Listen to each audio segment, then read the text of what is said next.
Pokoke kula warai iki sampeyan nak ketemu Allah ben selamat niku kula jamin lah. Nah ilmu kula niku orisinil. Allah niku gak ada adat, gak ada sunnah lah dalam bahasa Quran.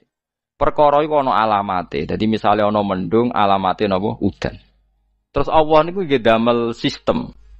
Salih waladzi ja'ala syamsa diya awal qamara nura wa qaddarahu manazila li ta'lamu adadas sinina napa wal hisab. Sehingga di sistem itu kita tahu musim hujan itu misalnya musim ini. Kalau musim kemarau ini posisi bintang pas di sini. Sehingga wong Jawa sing goblok lah roh iki musim hujan iki musim kemarau. Kalau ahli hisab, ahli astronomi ngerti kalau matahari di sini berarti musim ini, kalau matahari di sini musim ini. Begitu juga musim panas, musim gugur macam-macam. Itu kita tahu, itu sunahnya Allah dan itu yang bikin Allah, kita tahu.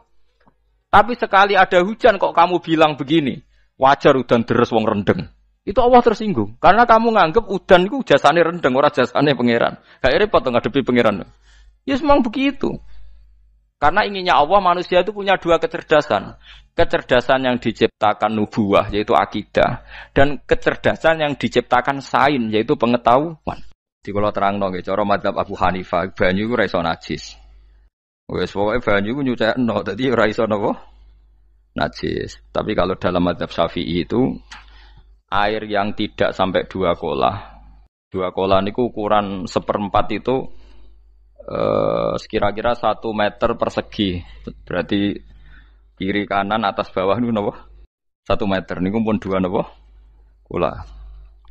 Niku nak cari Imam Syafi'i jika air sebelum 2 kula itu kena najis sedikit rubah atau tidak rubah najis, nggih. Tapi kalau terlalu banyak meskipun kena macam-macam tidak napa? Tidak najis. Terus ila mata ghayyara kecuali yang rubah.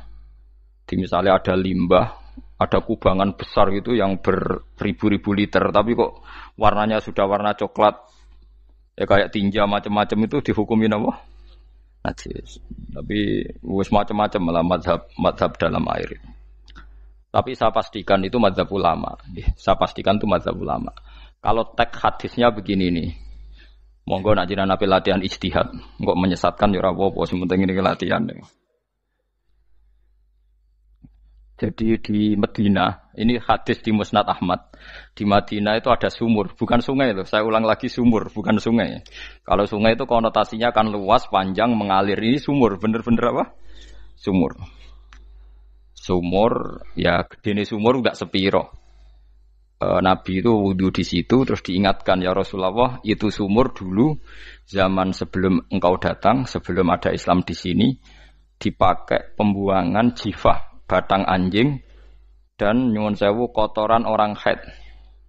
Ya kotoran orang haid.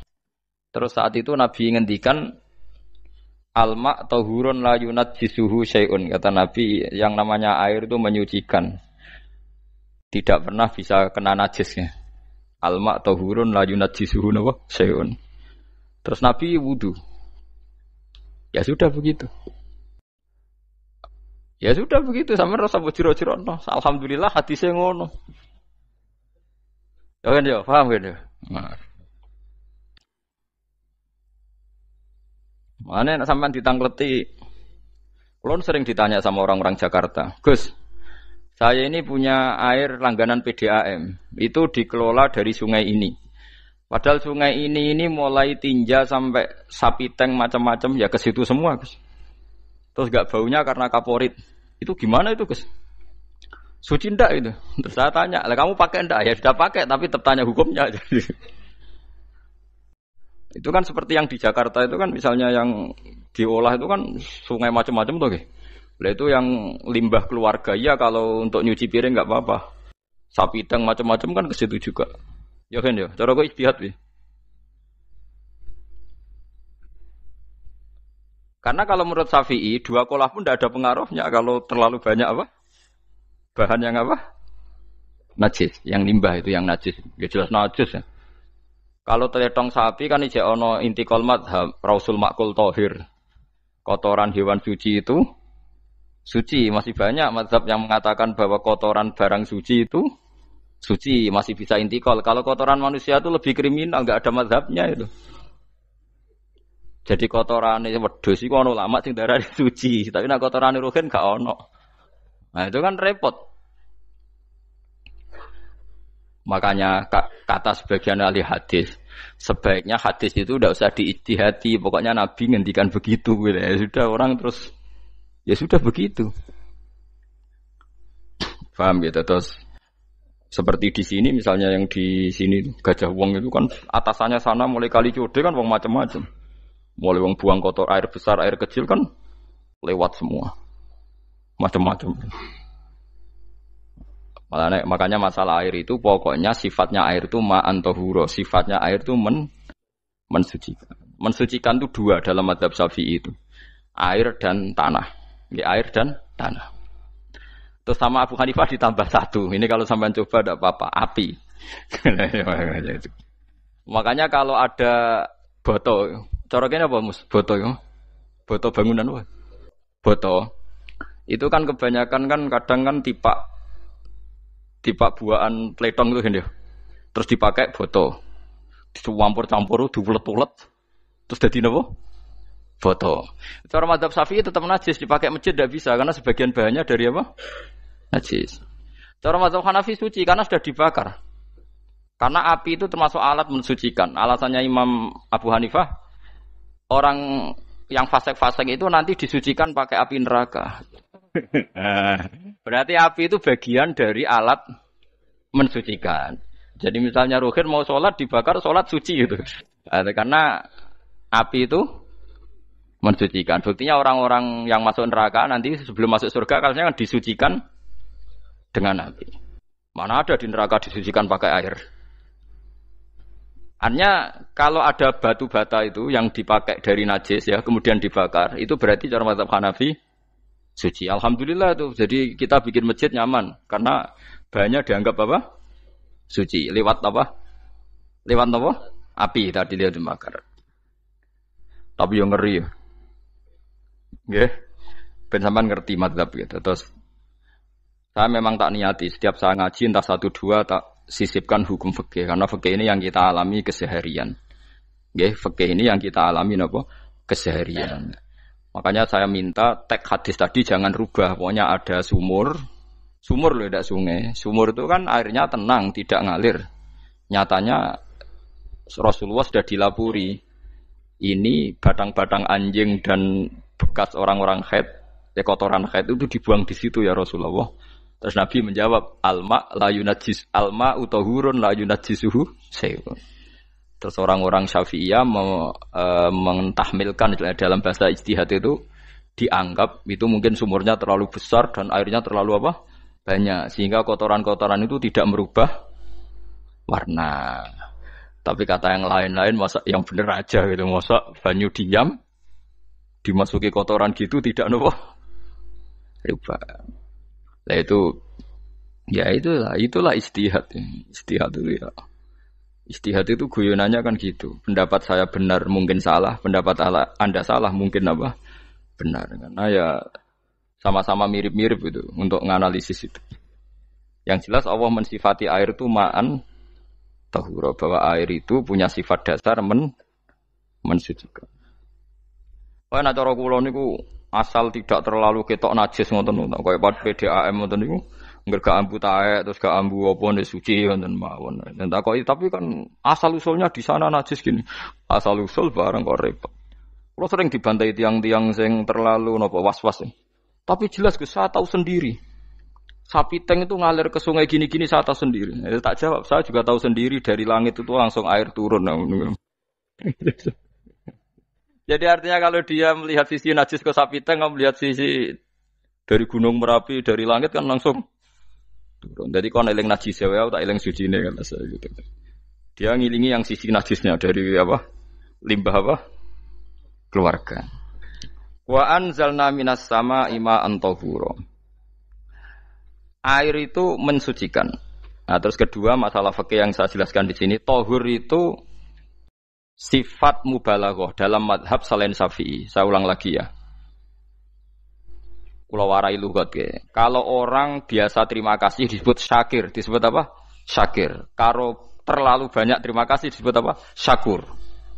Kalau kadang memaafkan disebut ghafir, orang yang memaafkan. Kalau sering memaafkan disebut ghafur. Jadi dalam disiplin lughat, kalau wazan fa'ul itu berarti menunjukkan terulang-ulang.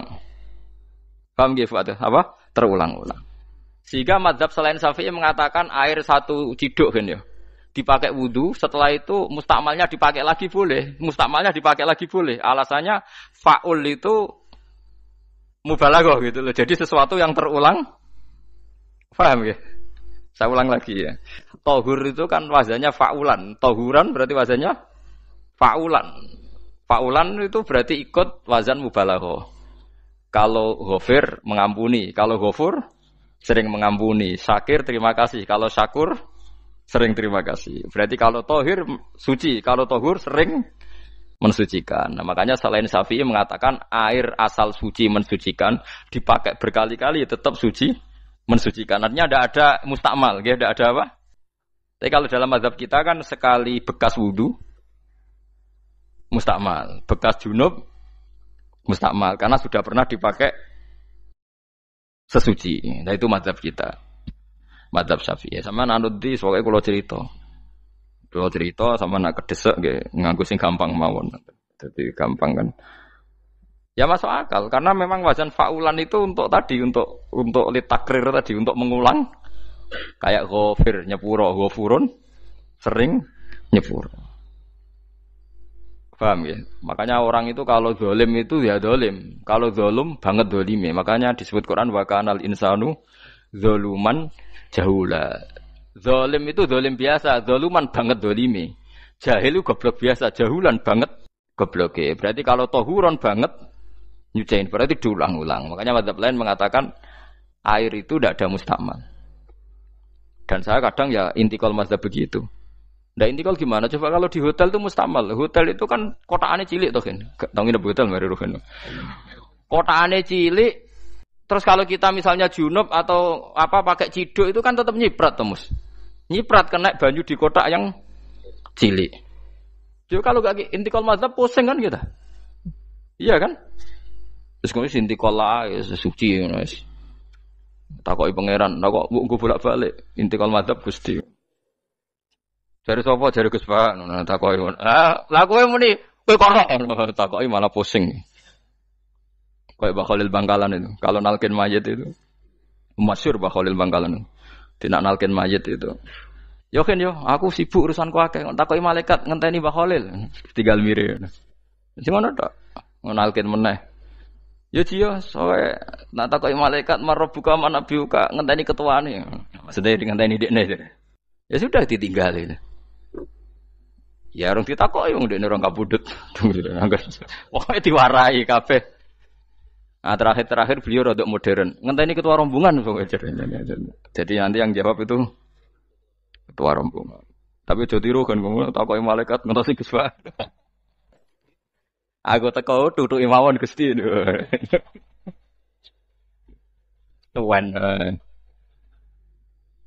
Yakin mugorokin ngomong ngoten kula ngomong kan nangkir. Kamu tahu kan tugas standar Anda apa? Ya tugas standare mungkar nangkir nutuki iku wis. Biasa wae. Biasa nutuki tak kan apa? Nah itu mungkin bagian guyone wali ku jek mungkin. Kadang orang itu engkar ndak bisa. Yaitu tadi piye wae resmi teknya Allah tu yaumana kullu unasim bi imamihim. Nanti manusia dipanggil itu per ketuanya. Bukan per individu kesuwen. Jadi ada teori itu yang mungkin benar. Ya, teori itu yang mungkin benar karena kita nanti di mahsyar juga dipanggil ketuanya dulu. Jadi ya ma'asyarus syafi'iyah. Terus Imam Syafi'i disuruh maju. Ya ma'asyarul malikiyah. Karena ketua ini nanti yang menciptakan madhab. Karena ada pepatah an-nasu ala dini mulukihim. Manusia itu ngikuti tradisi ketuanya. Lagi coba orang Indonesia mbok bodoh, mbok ora, mbok pinter, mbok ora, nggak Abu Bakar ya radhiyallahu anhu. Coba kalau tradisinya Syiah, mungkin Abu Bakar laknatullah alaihi kan gitu. Ya kita tidak tahu begitu. Akhirnya kita ketiban apik karena menghormati apa? Sahabat. Artinya ketua itu penting, menciptakan suasana ketua itu penting. Coba kalau tanpa ketua, mungkin kita tidak punya tradisi. Makanya dipanggil itu ketuanya. Paham? Makanya sampean milih ketua itu yang benar. Setidaknya orang ikhlas. Misalnya rapati bener, penting ini gue ikhlas. Ngeri itu kalau pas sampean dipanggil nunjuk ketua itu, kemudian ketua partai, wah panggil pangeran bingung kan? Ketua sopo nyebut ketua partai. Waduh. Ketua partai dia celuk pangeran Melayu. Wah ngadepi pangeran meriang tetep. Paham gitu. Jadi nanti sampean itu ditanya itu lewat nopo? Lewat nopo ketua. Terus ketua nanti itu ngecek ada nur yang dipakai alamat dia ngikutin tidak. Nah, yang paling ngeri ya termasuk Rasulullah. Rasulullah itu nanti pakai standar itu. Inna ummati yut'auna yaumal qiyamati hurran muhajjalin min atharil wudu. Itu kan ada tanya jawab sama sahabat. Kata Rasulullah, kamu tidak usah khawatir kalau saya meninggal. Meninggal saya itu baik. Hayati khairun lakum wa mamati khairun lakum. Saya hidup di antara kalian ya baik, setelah saya meninggal juga baik. Ya Nabi ya unik. Amma hayati fali asunna lakum as-sunan. Kalau saya masih hidup, berarti saya bisa meneladani kamu melakukan beberapa sunnah, beberapa tradisi. Sunnah itu tradisi.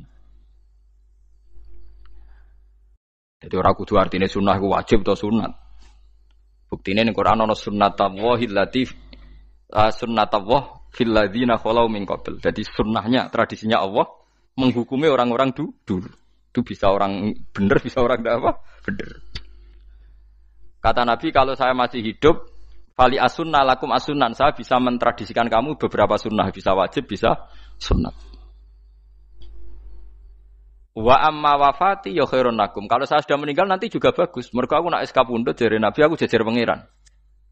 Dadi nak roh kowe apik, saya muji Allah, nak roh kowe elek, langsung saya minta ampunan kepada Allah.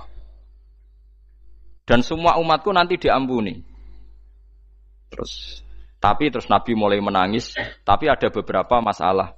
Ketika orang-orang itu ternyata umatku, mau saya ajak ke surga, kata Tuhan, kata Allah, innahum qad ahdatsu ba'dak. Mereka ini bikin aturan aneh-aneh setelah kamu Muhammad. Terus Pak aku suhkon ya sudah kalau gitu tak tinggal ke surga, tidak ikut masuk surga. Nah kemudian ulama berdebat ahdatsu itu apa? So, ada yang itu bid'ah gitu. Macam-macam. Kalau ulama Sunni ahdatsu itu ya bid'ah ibadah mahdhah. Jadi misalnya orang melakukan sholat zuhur kok 6 rakaat itu kan wong nganggur papat es kesel kok malah muni 6 itu loh. Utawa zuhur kok mau 3 rakaat itu kan ya itu bid'ah. Karena ibadah mahdhah. Tapi kalau masalah sosial itu fleksibel.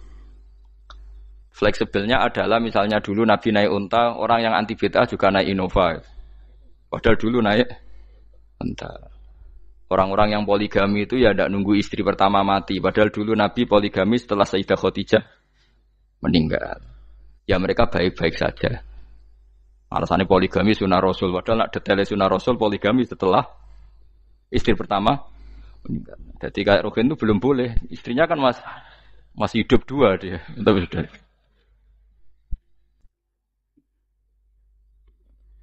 Nah, bukan artinya kalau sampean memaksakan gitu. Sampean kalau enggak percaya saya bacakan ayat. Wal khailah wal bihola wal hamira ditarkabuha wazina. Kamu bisa naik kuda, naik onta, naik himar. Setelah kamu naik dan kamu tenang di atas punggungnya, litas tahu ala zuhuri, summa tazkuru ni'mata rabbikum idza stawaitum alaihi wa taqulu subhanalladzi sakhkhara lana hadza ma kunna lahu mukrin. Artinya ketika kita naik onta zaman dulu dan tagnya memang onta, itu terus kamu baca subhanalladzi sakhkhara lana hadza. Apakah sekarang kesunatan baca itu kalau yang ditumpai onta, sehingga kalau yang naik Innova tidak usah baca itu gitu. Wah, aku numpakku ora onta kok, dadi ora usah maca subhanalladzi wa sakhkhara lana. Dhisik Nabi maca iku mergo numpake onta. Ya ngajak goblok bareng to, mosok umat tepuk kanthi begitu itu. Makanya sensitif, bakas bid'ah Anda itu sensitif. Tidak usah dibahas, biasa saja. Nek senara cocok ya diem aja. Sudah, senara cocok kalau sampai ngelakoni tapi tidak usah komentar karena jelimet. Saya pernah ditelepon orang, dimaki-maki. Orang Sidoarjo. Padahal wong Jawa Timur, ya aneh. Kan ada orang matur Rasulullah namanya Abdullah bin Amr. Ya Rasulullah, saya ini kuat puasa terus. Kata Nabi, jangan puasa 1 bulan 3 hari saja itu sama dengan 1 bulan penuh karena satu puasa sama dengan 10. Masih balelo terus termasuk menyangkut Quran. Ya Rasulullah, saya ini tiap hari khatam Quran, jangan 1 bulan sekali aja baru khatam. Enggak ya Rasulullah, saya ini ingin sering khataman. Ya sudah kalau gitu seminggu sekali sab'al layal. Saya lebih kuat ya Rasulullah, 3 hari. 3 hari saja khatam sekali. Iqra'hu fi salasin kata Nabi. Ya Rasulullah, saya lebih kuat ketimbang itu. Tidak ada yang lebih baik ketimbang itu kata Nabi. Kemudian orang itu anti semaan karena semaan itu kan 1 hari khatam. Paham ya? Maksudnya hadis tadi yang di Bukhari dipakai dalil anti apa? Semaan. Karena semaan itu 1 hari apa? Lewat telepon. Pertama lewat santri saya, terus lama-lama lewat telepon. Saya tanya, kamu bacanya hadis kira-kira sama saya banyak mana? Kayaknya banyak jenengan. Terus saya tanya, betul Nabi menyuruh khatam tiap 3 hari? Ya. Betul Nabi nyuruh khatam tiap 1 bulan? Ya. Ya sudah, lakukan saja. Anda sering enggak khataman tiap 3 hari? Tidak pernah, setahun aja tidak mesti. Lah iya, kalau Nabi melarang baca Quran tiap hari kamu setuju, tapi Nabi nyuruh tiap hari khatam kamu tidak setuju. Enggak apa-apa, kamu anti semaan tidak apa-apa, tapi lakukan perintah Nabi tiap 3 hari khatam. Menang deh. Lah itu maksud saya. Anda tidak apa-apa milah-milah bid'ah sesuai versi Anda, pemahaman Anda, tapi yang fair. Kalau Anda anti semaan ya harus tiap 3 hari khatam karena dawuh Nabi iqra'hu fi kulli salasin. Tidak juga kan, mereka juga orang yang enggak jarang baca. Jarang baca apa? Lah itu enggak fairnya di situ. Makanya biasa mawon. Cuman semaan apal Quran wis semaan. Nah, apal Quran ya wiridan, malah lucu to apal Quran kok semaan. Ya yes, ngono ae arapal ya nyemak kan, kok kesel dimulai. Jadi bang nyemak sampai geremeng. Bariku mangan entek akeh kan malah lucu. Wong nyemak yo do kurang ajar. Jajal kok nyemak ki delok ngarep mbek guri tok, agar kebar ya wis.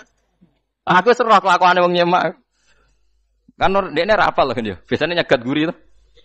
Oh, agar gurine kembar pojok. Wis. Mau agar gurine pojok kembar. Ya sing semak akhire pinter sing maca kembar gurine. Paham gitu, terus pau gitu, tohuron gitu, tak latih memahami Quran secara luwat. Quran bagaimanapun bilisanin arabiyim mubin. Ada ulama yang berpendapat tohir itu dimubalaghahkan tohur, seperti ghafir, ghafur, syakir, syakur. Sebab itu menurut mazhab ini tidak ada air apa musta'ma. Tapi kita biasa mazhab Syafi'iyah apa? Ada apa? Ada musta'ma. Itu masalah-masalah ijtihadiyah, masalah-masalah ijtihadiyah. Kalau masalah ijtihadiyah tadi pendapat saya benar mungkin salah, pendapat Anda salah tapi ya mungkin benar itu. Wa anzalna minas sama ma'an tahura, mutahhiron tegese banyu iku sing nyucekno. Linuhya supaya maringi urip ingsun. Bihi sebab anane banyu baldatan ing daerah maitan kang mati. Jadi istilah resmine pangeran yo, aku nak nguripno bumi iku yo nganggo lantaran banyu. Dadi aja mbok soal pangeran kok butuh lantaran. Waduh repot. Mung Qur'ane pangeran dhewe istilahno aku nak nguripno bumi lewat lantaran banyu. Ya rasa mbok jurok-jurokno. Pangeran kok butuh lantaran. Ndak usah lantaran lah ya iso, tapi nek Allah nganggo lantaran ya oleh, ya aja terus Allah kok nganggo wasilah. Wah ya malah kacau. Ora usah ngono-ngono, ora usah mikir. Pokoke Qur'an diwaca ora usah dipikir, mpun iman nonton mawon kok repot. Iman kok napa? Kok repot. Linuh ya supaya ngurip-ngurip sapa ingsun bi sebab banyu. Baldatan ing negara atau daerah maitan kang mati. Jadi sampean jangan mengatakan kalau Allah untuk menghidupkan bumi butuh air ya keliru. Allah itu tidak butuh apa-apa, nggih. Allah itu tidak butuh apa-apa. Tapi kalau Allah punya sunnah, punya adat menghidupkan bumi itu pakai air, ya Allah jangan kamu atur. Wong kira pangeran kok ngatur. Itu kan ada cerita di kitab-kitab itu termasuk di Ihya itu. Nabi Musa itu sok dekat Allah. Jadi enggak mau mimik obat. Membuktikan bahwa Allah itu tidak butuh wasilah. Aqaqir itu maknanya obat-obatan yang dari herbal itu bahasa Arabnya apa? Al-aqaqir. Dia setiap konsultasi sama dokter disuruh minum herbal itu. Enggak mau dia. Enggak, saya akan disembuhkan Allah langsung, enggak usah lewat obat apa herbal katanya. Tiap dokter ditanya jawabannya sama. Oh, dokter goblok. Kamu belum tahu ya kalau Allah itu tidak butuh wasilah. Malah marah-marah dia tuh. Akhirnya dia konsultasi langsung ke Tuhan. Apa betul ya Allah saya butuh minum akokir? Terus, lah kata dokter gimana? Karena herbal itu fungsinya gini-gini. Terus, Musa, sing gawe fungsi herbal ngono iku sapa? Nggih jenengan. Lah yo aku gawe fungsine ngono kowe ngombe kok ora gelem. Sing gawe iku ya aku. Jadi sing gawe bodrek ku nak kowe ngeluh, bodrek mandi sing gawe ku ya pangeran, rumangsamu sapa? Sing gawe ruhe nak bar kelon lega ya pangeran. Mangsamu sapa? Umane bojone ayu kan. Ah, sing wis pangeran ora usah aku isin gengsi, ora usah ngono. Lha muni elek dibanding bojone ning swarga, nek ning donya ya ayu, nguruhin ya diselera kok udarane. Paham gitu. Terus itu masalah yang enggak akan selesai ila yaumil kiamah. Jadi ada cara pandang langsung Allah itu ya bisa. Tapi misalnya ada sunnatullah ya jangan kamu tentang. Termasuk Nabi Musa akhirnya Nabi Musa mau minum. Setelah minum sembuh. Terus ketika sembuh diberitahu Allah, memangnya kenapa kalau minum obat itu? Obat itu ada khasiatnya yang bikin juga Allah. Kok kamu hindari itu alasannya apa? Wong yang bikin juga Allah. Makanya kalau kamu percaya wasilah, kalau terpaksa percaya, kamu harus yakin bahwa nomor satu adalah Allah Subhanahu wa Ta'ala. Kalau kamu takut orang itu syirik, ya gak apa-apa, kamu lawan, harus kamu lawan. Memang selera kamu begitu. Kamu harus tidak usah ikut pakai, wong kamu khawatir, tidak apa-apa. Jadi sing khawatir syirik, ora usah nganggo ali-ali, ora usah nganggo ake. Tapi sing seneng dagangan, ya nganggo. Ora usah jimat-jimatan, ini hati napa booming ngoten mawon niati dagang. Kulo nu diakek larang sedurunge rame-rame akek. Bareng akek kerame terus mboten kula nggo. Wah, darani murah repot. Nggih kula mboten sombong. Dulu akeknya bapak itu zaman Bapak Sugeng tuh pernah ditawar ditukar mobil. Zaman itu mobilnya seharga 60 juta. Dan itu wasiat bapak untuk saya. Saudara saya sepakat itu untuk saya. Dulu kadang-kadang tak pakai. Setelah akek booming terus dikira ini yang gelondongan berapa kilo. 25.000 muruah camah cara Jawa camah tidak pernah tak pakai. Saya yakin ikut turun itu aki-aki yang mahal itu karena dikira yang produk ya yang masal itu yang itu. Paham gitu terus sampean biar tahu duduk perkara ini. Jadi tohur ya tohuron itu sifat mubalaghah. Tapi kalau dalam madzhab Syafi'i tohur itu ismul alat. Jadi tidak maknanya mengulang-ulang sehingga Imam Syafi'i tidak membolehkan wudu pakai air apa? Mustamal. Lah menurut hadis kayaknya benar Imam Syafi'i secara lahir. Karena Nabi ngendikan sisa air wudu itu membawa dosa Anda. Kata Nabi, jika seseorang wudu maka kotorannya keluar dari ajfan, dari pelapuk mata, dari apa sampai keluar dari mimbaini adzofiri, sampai keluar dari bawah-bawah apa? Kuku. Sehingga kalau air ini sudah membawa kotoran dosa Anda, berarti air ini kan sudah menjadi air kotor. Andai kan Anda mukasyafah, maka air ini sudah penuh dengan kotoran. Enggak mungkin air yang sudah penuh kotoran dipakai wudu lagi. Itu cara berpikir Imam Syafi'i. Ya sampean ikut mana ya? Ya gampang kan kalau keadaan normal ya ikut Syafi'i, kalau air banyak, kalau tidak normal ya ikut mazhab yang lain. Kan gampang. Gitu aja kok repot tuh. Ya itu pentingnya orang ngaji ya di situ tuh harus banyak pilihan.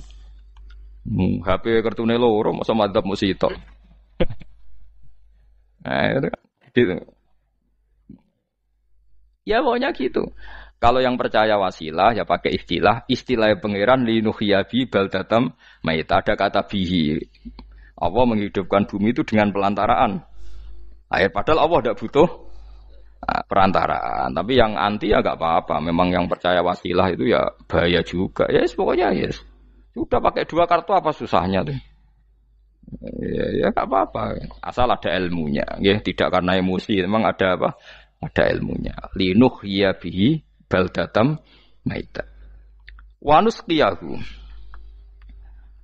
Lan nyirami ingsun yastawi podo bal data maita bitakhfif lan takhfif maita maksudnya buatan mayita tapi napa maita yastawi podo fi ing dalam dawa maita napa al mudzakkar muannas lan muannas zakarahu mudzakkarna sapa wa ta'ala hu ing dawa maitan bi tibaril makani kelawan diitung tempat. Maksudnya maitan. Wanus kiyahu meniku masalah nahwu. Lan nyiramno ingsun hu ing banyu ailma ategese banyu mimma sing perkara khalaqna kang wis gawe ingsun.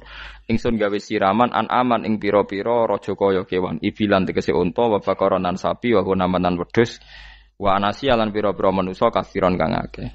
Iki unike Quran, kadang kewan mbek manusa iku dibakas dhisik kewane. Engko nek ndelok dosa mbek ora ya apik kewan.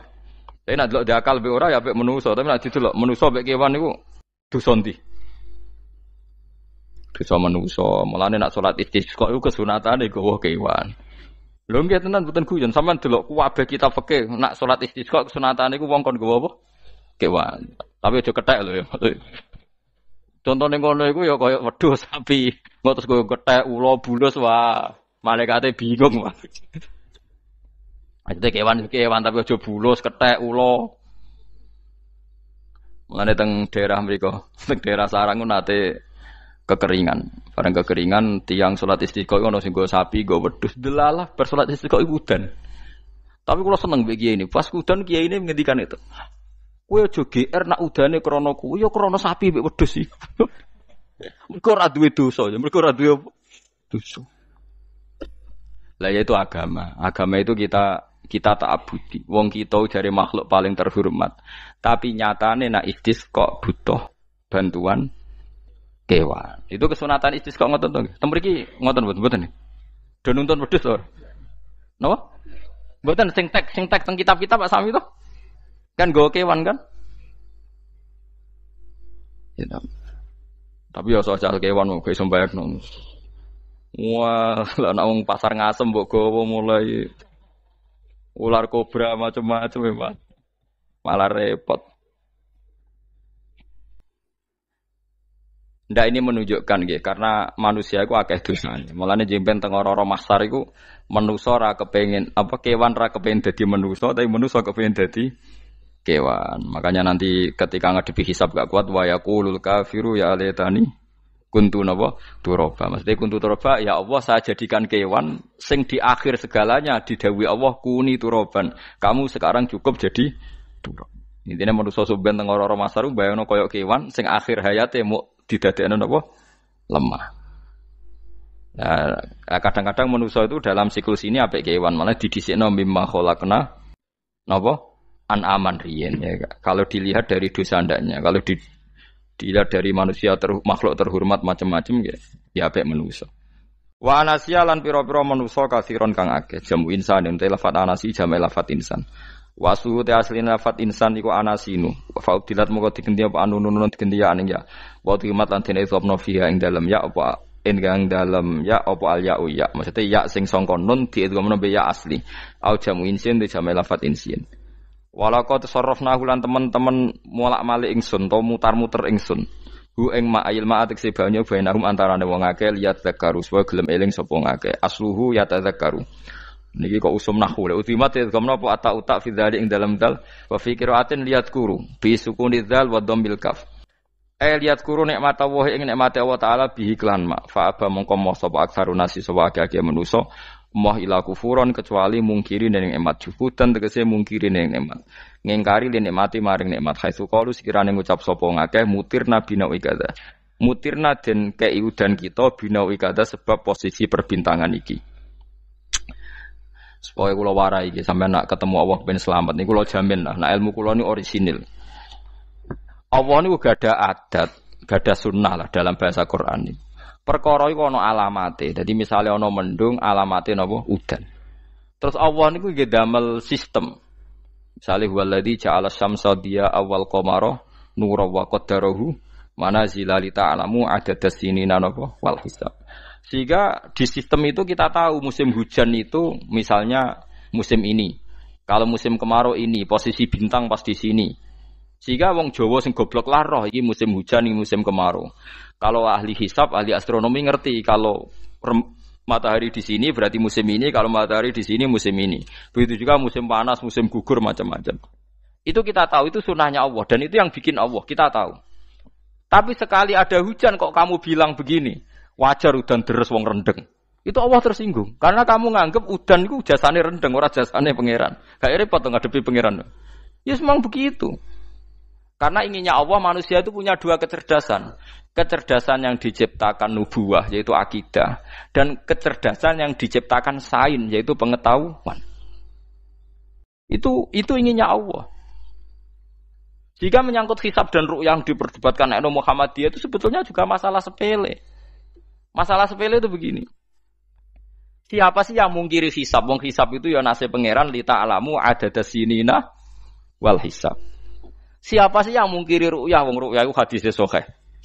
Yasumu li ru'yati wa aftiru li ru'yati. Fa in humma 'alaikum fa akmilu iddata sa'ban salasina yauman.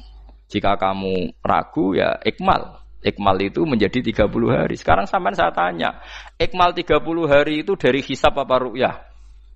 Hisab kan namanya ikmal itu pakai saiki wis 29, nak kepen ikmal 30. Lho ikmal itu ru'yah ta hisab? Hisab. Jadi apa susahnya sih pakai dua ilmu itu? Tapi sekarang jadi politik identitas. Pokoknya kalau ru'yah itu NU, kalau hisab itu Muhammadiyah. Terus dijak goblok bareng kan kita. Mulane susah jadi ulama itu. Mergo dijak goblok nih. Ya sama seperti kunut ndak kunut. Saya Muhammadiyah itu lahir tahun 1912, NU 1926. Orang tahu semua sebelum itu zaman Madzhabul Arba'ah Abu Hanifah itu ndak kunut. Imam Syafi'i kunut. Terus kamu bilang Syafi'i NU Abu Hanifah Muhammadiyah. Memangnya Imam Syafi'i tahu Ra'is Am? Jadi kita yang ulama itu biasa saja karena melihat Imam Syafi'i itu kunut, Abu Hanifah tidak kunut. Tahu-tahu sekarang jadi politik identitas kalau kunut itu NU tidak kunut Muhammadiyah. Memangnya Imam Syafi'i tahu dadi Ra'is Am ning PBNU sing liwat ahwa kan mboten ate. Jadi kalau ulama itu lebih sederhana cara berpikir. Ya sudah, hisab itu ya ilmunya Allah, ruya ya ilmunya Allah. Jadi misalnya dagang dihitung, kalau dihitung itu rasional berarti sain. Kalau tidak dihitung kok berarti jenenge kejutan ya enggak, kita pernah ngalami semua. Kita pernah ngalami dua-duanya kan? Dihitung ya pernah laba, kejutan ya pernah. Musim sulit dagang rugi ya biasa, kecengklok rugi kebodhon biasa sama pernah anggap aja kalau rutin namanya sain sesuai hitungan pengetahuan. Kalau model ngono kejutannya selesai kan? Kok dibenturkan? Kejutan sama rutin itu absolut mana? Akurat mana? Ya ngajak goblok bareng. Paham ki biasa mawon wong sing seneng ilmu tuh ben biasa roh iku roh dojo ben. Ya ben biasa. Nah sekarang itu usum anti ilmu itu usum yang usum sekarang itu politik nopo identitas. Kalau batik wong Yogyo, wah batik nasional berarti wong batik wong Indonesia, anak batik ra wong Indonesia. Jadi batik nopo pakaian nopo nasional. Ya wong golek hadis nganti ngelu kesunatan ibadah nggo klambi putih. Ora ana kesunatan ibadah nggo klambi nopo? Batik. Tapi nak kowe wong alim ben diarani klambi putih gak wajib, kudu kadang-kadang nganggo batik, nggo nunjukno nak nganggo putih iku. Saya tuh seingat saya belum pernah ngaji gak pakai baju putih. Karena pikiranku sering ditanya, Gus kowe wong alim ra tau joban. Nak joban koyo wong Arab. Nak batik kesane kok ora sunah Rasul seneng putih, setengah-tengah nganggo hem putih wis sunah Rasul tapi tetep Indonesia. Wis tak pikir wonten. Lah kan ra mikir nganggo batik. Tapi itu tadi, saya masih husnudzon. Jika jadi tren, nganggo klambi hem putih dianggap wajib, harus ada yang pakai batik untuk menunjukkan kalau ndak wajib. Lah mungkin dia termasuk begitu melok. Makome dekne iku wis nglurusno. Enggak tahu saya kalau. Oh itu berarti sudah tinggi, kelasnya sudah tinggi. Jadi menurut saya tengah-tengah ya pakai hem putih kalau sholat. Tengah-tengahnya adalah nak jubah terlalu Arab. Nak batik be Nabi ngendikan kesunatane ibadah itu pakai putih. Nganggo mori kok wong mati ya sudah sudah tengah-tengah. Menurut saya, sama ndak harus ikut saya. Tapi jika itu dianggap wajib, kadang-kadang jangan pakai putih seperti Jabir bin Abdullah itu terang-terangan sama tak ceritani. Dulu ketika Jabir bin Abdullah sahabat yang terkenal itu Jabir itu termasuk minas sabiqin al-awwalin itu. Jabir itu sholat di masjid itu bajunya dicopot. Terus sarongan itu dicancang di gulu. Kayak wong kuno-kuno. Sarongan sitok dicancang di gulu. Bawa baju diletakkan di sokol masjid. Setelah itu orang tabiin melihat dia secara sinis. Tabiin itu generasi setelah sahabat. marah-marah ketika dimaki, masa engkau sahabatnya Nabi sholat bisa bin wahid, pakai baju satu dicancang bisa. Jabir mulai cerita. Kamu jangan bilang pakai serban itu sunat, kamu jangan bilang pakai jubah sunat. Bagaimanapun menjadi sunat karena kamu punya. Sehingga kamu bilang sunat karena kamu punya. Dulu kita zaman Rasulullah masih hidup, kita semua itu tidak punya baju, punyanya satu. Sehingga Nabi tidak berani mensunatkan pakai baju dua, kesunatan serban, karena kita hanya punya pakai baju satu. Kita harus mikir bagaimanapun di antara kesunatan itu karena kita mampu. Setelah tidak mampu, tidak ada sunat. Terus Jabir mulai marah-marah, termasuk yang diceritakan. Kalau kamu bungkus orang mati gimana? Ya tak bungkus utuh sampai sikil bedasi raketok. Ya kan ya, nak ini mau mati dibungkus sempurna tuh. Nanti kok pepes itu ya dibungkus. Terus bariku lagi dibuka raine ya. Ya mus. Sing mudin-mudin rai ya. Terus Jabir cerita. Cara kowe wajib to ora jare Jabir? Nggih wajib. Ya wajib mergo iso. Terus dia cerita, dulu Sayyid Hamzah, dulu bapak saya Abdullah Jabir bin Abdullah. Itu saking enggak adanya baju. Itu nak ditutup sirahe mbek sarong, mboten kafan. Iku ketok sikile. Nak ditutup sikile ketok sirah. Akhirnya do matur Kanjeng Nabi kon nutupi sirah waj'al ala rijlihi sayan min izkhirin. Akhirnya sing sikile ditutup suket. Saking gak anane baju. Kowe saiki Islam wis jaya kecangkeman sithik-sithik muni sunat wis dimaki-maki mbek Jabir. Wis meneng ngejar. Terus terakhir ngendikan ngene. Aku nglakoni iki liyaronil ahmak misluk. Pancen tak jarak aku salat ngene iki bento-bento kowe ben roh. Nak dhisik jarak Islam ngene iki ya. Liyaroni al-ahmak misluk. Ahmak itu bento yang level tinggi, medium. Itu ulama betul, ya begitu. Saiki wong Islam jog tuku kurma gampang, sithik-sithik buka nganggo kurma, sunah Rasul mergo nganggo kurma. Ya perkarane ke kelar tuku, zaman kene Gunung Kidul melarat nganggo apa? Aneh-aneh iku. Makanya di fikih jelas, nek iso kurma, nek iso asal manis, nek iso asal gak nyolong titik wis. Kok cek repote hukum. Bagaimanapun kue kecangkeman muni sunan mergo mampu. Zaman kira mampu orang muni ngono padahal hukum itu dhisik-dhisik. Hukum itu baru apa sudah kemarin-kemarin? Wis menengae. Kula ge sering. Ngger kula kan kiai, ngger poso sering sowan kathah. Kadang sing sowan luwih mlete timbang kula. Gus kurma Gus, nggo apa? Nggih sunat Gus. Ah sunah mbahmu pangan kowe. Oh kiai mbok warai ra sopan to. Aku nak buka aku tegan namanya. Aneh-aneh ya. Namun ini sunah dia ora usah kecangkeman. Lagi buka kurma pirang tahun, lebih kali tahun Gus. Umur piro? 40 Gus. 38 tahun gak anggo sunah lagi 2 tahun gegere gak karuan. Biasa saja. Dulu Nabi itu ya biasa. Nabi kalau zaman ngendikan yang ngeper sampai 4 kali. Kalau gak mampu ini, kalau gak mampu ini. Nabi kalau ngendikan ya gitu sampai diulang-ulang. Karena Nabi tahu tidak semua umatnya gampang mendapatkan itu. Misalnya kafaroh puasa 2 bulan nuntut, kalau tidak bisa ngasih makan orang miskin sekian, kalau tidak bisa gini sampai habis. Kulo ma'rufin sedekah, kalau tidak bisa ya Rasulullah firsana satin, sampai ludus gak usah sikit tamrotin. Kalau gak bisa fabi kalimatin thayyibah, cangkem sing apik. Nek ra iso sementing aja merengut. Terakhir walau bitol kotin apa? Wajin. Itu lama mewarisi sekian kebaikan yang diajarkan Nabi, tidak terus dipatenkan satu ngel-ngel wong akeh. Kono apa ngekek kurma kok khutbah bareng sumber. Wes pangan dhewe entekno. Ya ana sing sabar, wis kula tobat Gus mun mboten ngomong-ngomong ngono ya. Ya biasa saja, kalau ingin sunah-sunah biasa saja. Dawe Nabi wal qasda tabluhu, kamu itu yang biasa saja. Biasa itu ya standar saja. Ya biasa. Jadi Nabi dulu kalau melakukan sunnah itu biasa. Sunnatun sanaha Rasulullah sallallahu alaihi wasallam. Ini sunnah yang dilakukan Nabi. Tapi di luar yang azimah. Azimah itu yang wajib atau fardhu ain itu sahabat biasa. Karena bagaimanapun kita bisa begini karena mampu. Seperti Jabir tadi. Orang bisa sholat pakai serban, pakai jubah karena mampu. Zaman Nabi awal Islam. Sama lihat Bilal. Ada nak belodor gitu. Sama lihat film Umar atau film-film Bilal. Itu memang nyata dulu itu la yajidu ahaduna illa thawban wahidan. Ndak ada yang kecuali punya baju apa? Sama dulu film-film, mulai versi seneng kitab sampai versi film itu sama. Bilal nak adzan ya blodor, ora adzan di blodor gak sopan. Oh memang ya duwene klambi mok sitok iku. Adlok ceritane Sa'labah, bar salat salam langsung melayu. Berkali-kali yang bersalam melayu. Jebule apa genta kae? Ya salah bang bersolat ora witir mlayu kenapa? Saya takoki ya Rasulullah, takoki Nabi. Salah bah kata sahabat-sahabat kowe nak salat bar mulai langsung mlayu. Ya Rasulullah, kami kula namung setunggal, istri saya di rumah aja utuh. Iku saking ndak adanya baju. Nah, saiki nang sunatno kon. Ya begitu.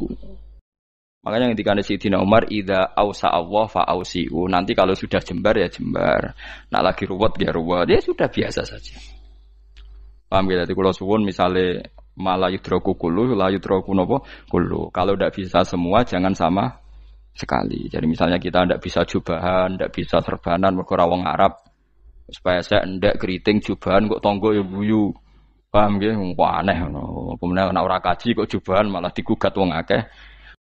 Ya sudah pakai hem putih saja. Yang penting dua semangat sunnah putihnya misalnya.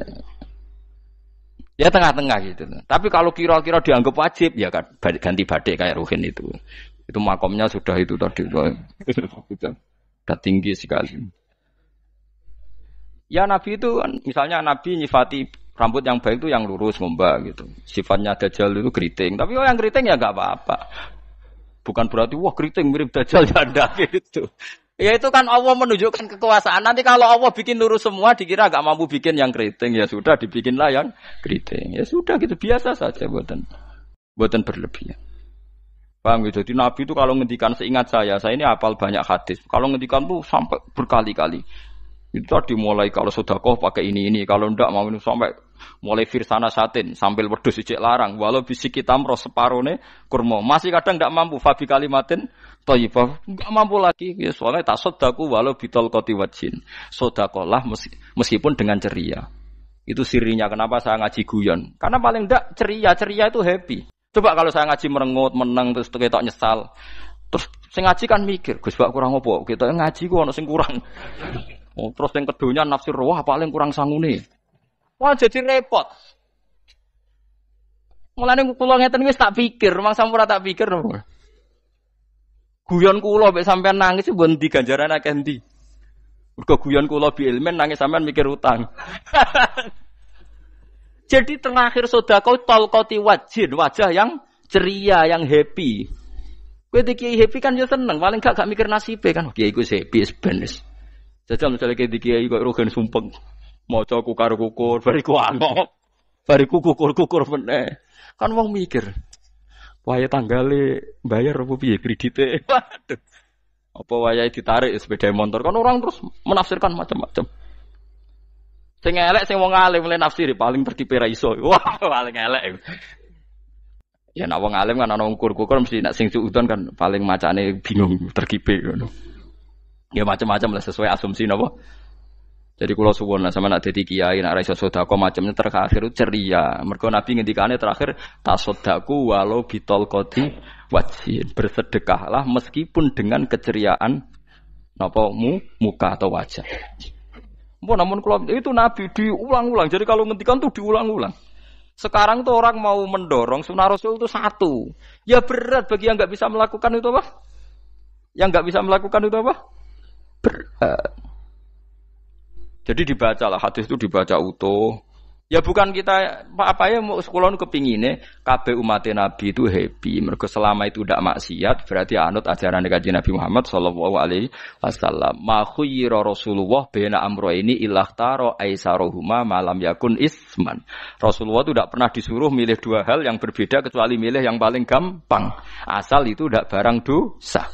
Itu hadis muttafaq alaih. Ma khuyira Rasulullah baina amrayni ilakhtara napa aisaruhuma malam yakun napa isman. Jadi Nabi itu tidak disuruh milih dua hal, mesti milih yang paling gampang asal tidak nopo dosa.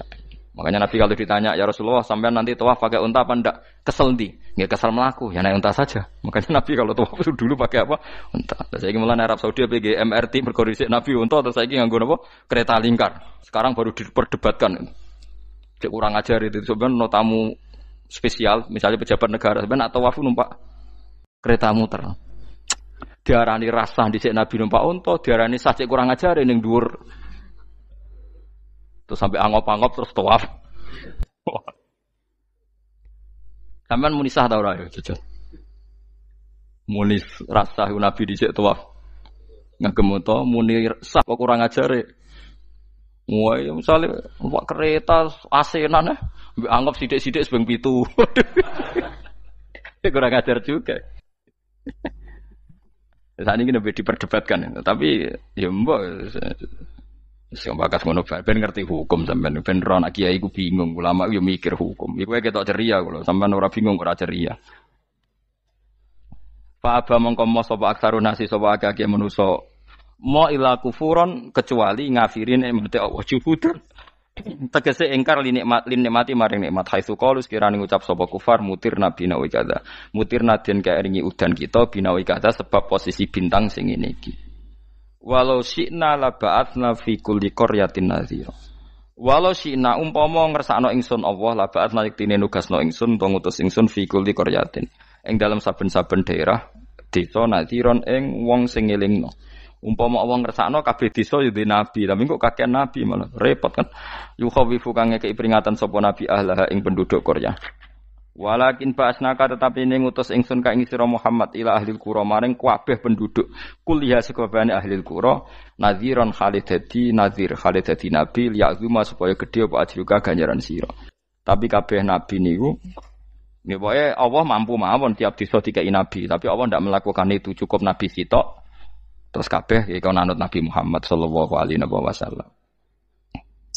Mulane ana guyonan wong Arab wong Jawa apik endi? Apik wong Jawa aja. Ke wong Arab iku cara obat iku dosis tinggi, mulane dikirimi nabi. Wong Jawa cukup mudin, cukup kiai wis Islam. Dadi rapati salah lah. Penyakite ringan jadi diobati kiai iku wis dadi iman. Nah wong Arab kudu napa? Nabi. Berarti penyakit berat mek ringan nabi endi? Nabi ringan, mulane jare kiai Jawa kita apik wong Jawa kus wong Arab. Mergo ora butuh napa? Nabi. Berarti dosisnya kan kecil ya, rendah. Taune-mune wis. Wong bingung, ngono kok omongane wong napa? Bingung. Lha opo nganalisis ngono barang. Ya wong nganggur iku repot. Pala tutik mongko aja nurut sira al kafirina ing pira-pira wong kafir fi hawahum ing dalam hawa nafsune kafirin. Dadi kaya aja anut wong kafir ning menyangkut hawa nafsu. Tapi nek menyangkut kebaikan wong kafir sing kita kadang kalah baik dalam hal sosial. Ya malah Allah kadang melehno kita mergo kok kalah mbek wong kafir. Nggih misale ngeten ngene, makanya Imam Suyuti nafsiri falatutil kafirin ay fi hawahum. Dalam hal yang bersifat hawa napa? Nafsu. Misalnya begini, saya contohkan Allah melehno wong mukmin. Ada sahabat ketika perang itu tangannya terputus, kakinya juga terputus. Terus matur Rasulullah, ya Rasulullah gara-gara perang derekno engkau, saya tangannya putus, kaki saya putus. Ternyata tidak diapresiasi sama Allah, malah disalahkan. Gini kok Allah terus nurono ayat iyam saskum korhun faqad masal qoma korhum mislu. Jika Anda luka karena perang, orang kafir pun luka. Wong kafir wong gento wae wani luka demi kekafiran, kok kuwe wong Islam jare demi Allah ora wani luka. Jika masyhur di kalangan para ulama, nanti setiap kebaikan itu dibandingkan kezaliman. Ya saya ulang lagi, nanti setiap kebaikan itu dibandingkan kezaliman. Misalnya kita jadi kiai ora enak, ora gaji tetap, setepak-tepaan, kadang untuk duit, kadang ora. Enak jadi PNS, gajinya tetap. Nanti kita disalahkan Tuhan. Pedagang narkoba itu gajinya juga enggak tetap. Risikonya tinggi, ditangkap polisi, hukumannya mati, itu saja berani. Kowe nyai trimo ngono ra wani. Kowe tahajud kanyeben, bengi-bengi tangi tahajud kanyeben. Tukang maling ayam bengi-bengi tangi nyolong. Risikonya tinggi ya anyep wani. Jadi nanti kowe di depan Tuhan dimaki-maki, kesalahan kita akan dibandingkan kezaliman. Lan ana wong saleh diutangi dhuwit ora oleh medhit. Sebenarnya dibandingno maling mbek maling utang-utangan wong saleh ora utang-utangan. Ya memang begitu. Nah itu yang dimaksud ayat intakunu ta'lamuna fa innahum ya'lamuna kama ta'lamun wa tarjuna minallah ma la yarjun. Jika kamu merasa sakit karena berjuang demi agama, orang-orang zalim juga sakit karena kezalimannya. Toh mereka berani. Coba jadi kiai bandar narkoba resikonya tinggi mana coba? Resiko jadi bandar narkoba. Antar geng narkoba juga musuhan, takut ditangkap polisi. Jadi kiai paling ono hasud sithik-sithik. Paling wong ngrasani. Kiai iso ngene omong tok ora iso nglakoni paling gitu. Padha kiai ini paling hasud. Ya sithik-sithik lah, paling serek. Kalau bandar narkoba gak cocok nembak. Karena rivalitas mereka ekstrim. Jika kalau sampean cemen jadi kiai nanti ya diingatkan Allah dibandingkan orang apa? Zalim. Jadi eling-eling ya. Terus semua kesalahan kita, loyalitas kita pada agama nanti dibandingkan orang zalim karena mereka loyal sama pekerjaannya, sama kezalimannya. Enggak terus preman-preman nak belani kanca wani mati. Kadang kiai santri belani kiai ini rapati wani mati. Wis repot preman-preman nak tobat wis repot. Kulo nu rada nyesal mek tobaté preman. Nak ana preman teng perapatan tobat. Niku terus ning masjid, men itikaf terus mbek wong sopan. Niku ora pas sajane. Nak tobat itu tetep ning perapatan. Sing dhisik ganggu wong disingkirno. Jadi ku tobat tenan sehingga dhisik perapatan sing gawat dadi gak gawat. Mergo sing preman gawat diganti preman sing lunak. Ora terus ning masjid ya sing iki tetep diganti generasine ngono.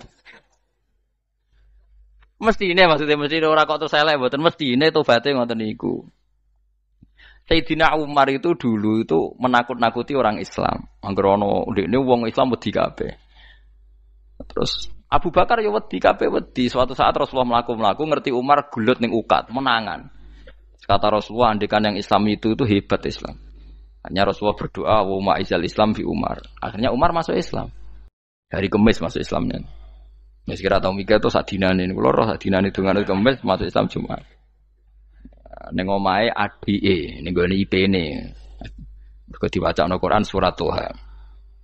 Barang Islam metuki Nabi, mohon walhasil bar Islam teng Zaid bin Arqam ning mbene Nabi terus langsung marani omahe Abu Jahal ora terus ning masjid menenge buat langsung marani Abu Jahal. Angger ki ganggu Nabi tak pateni.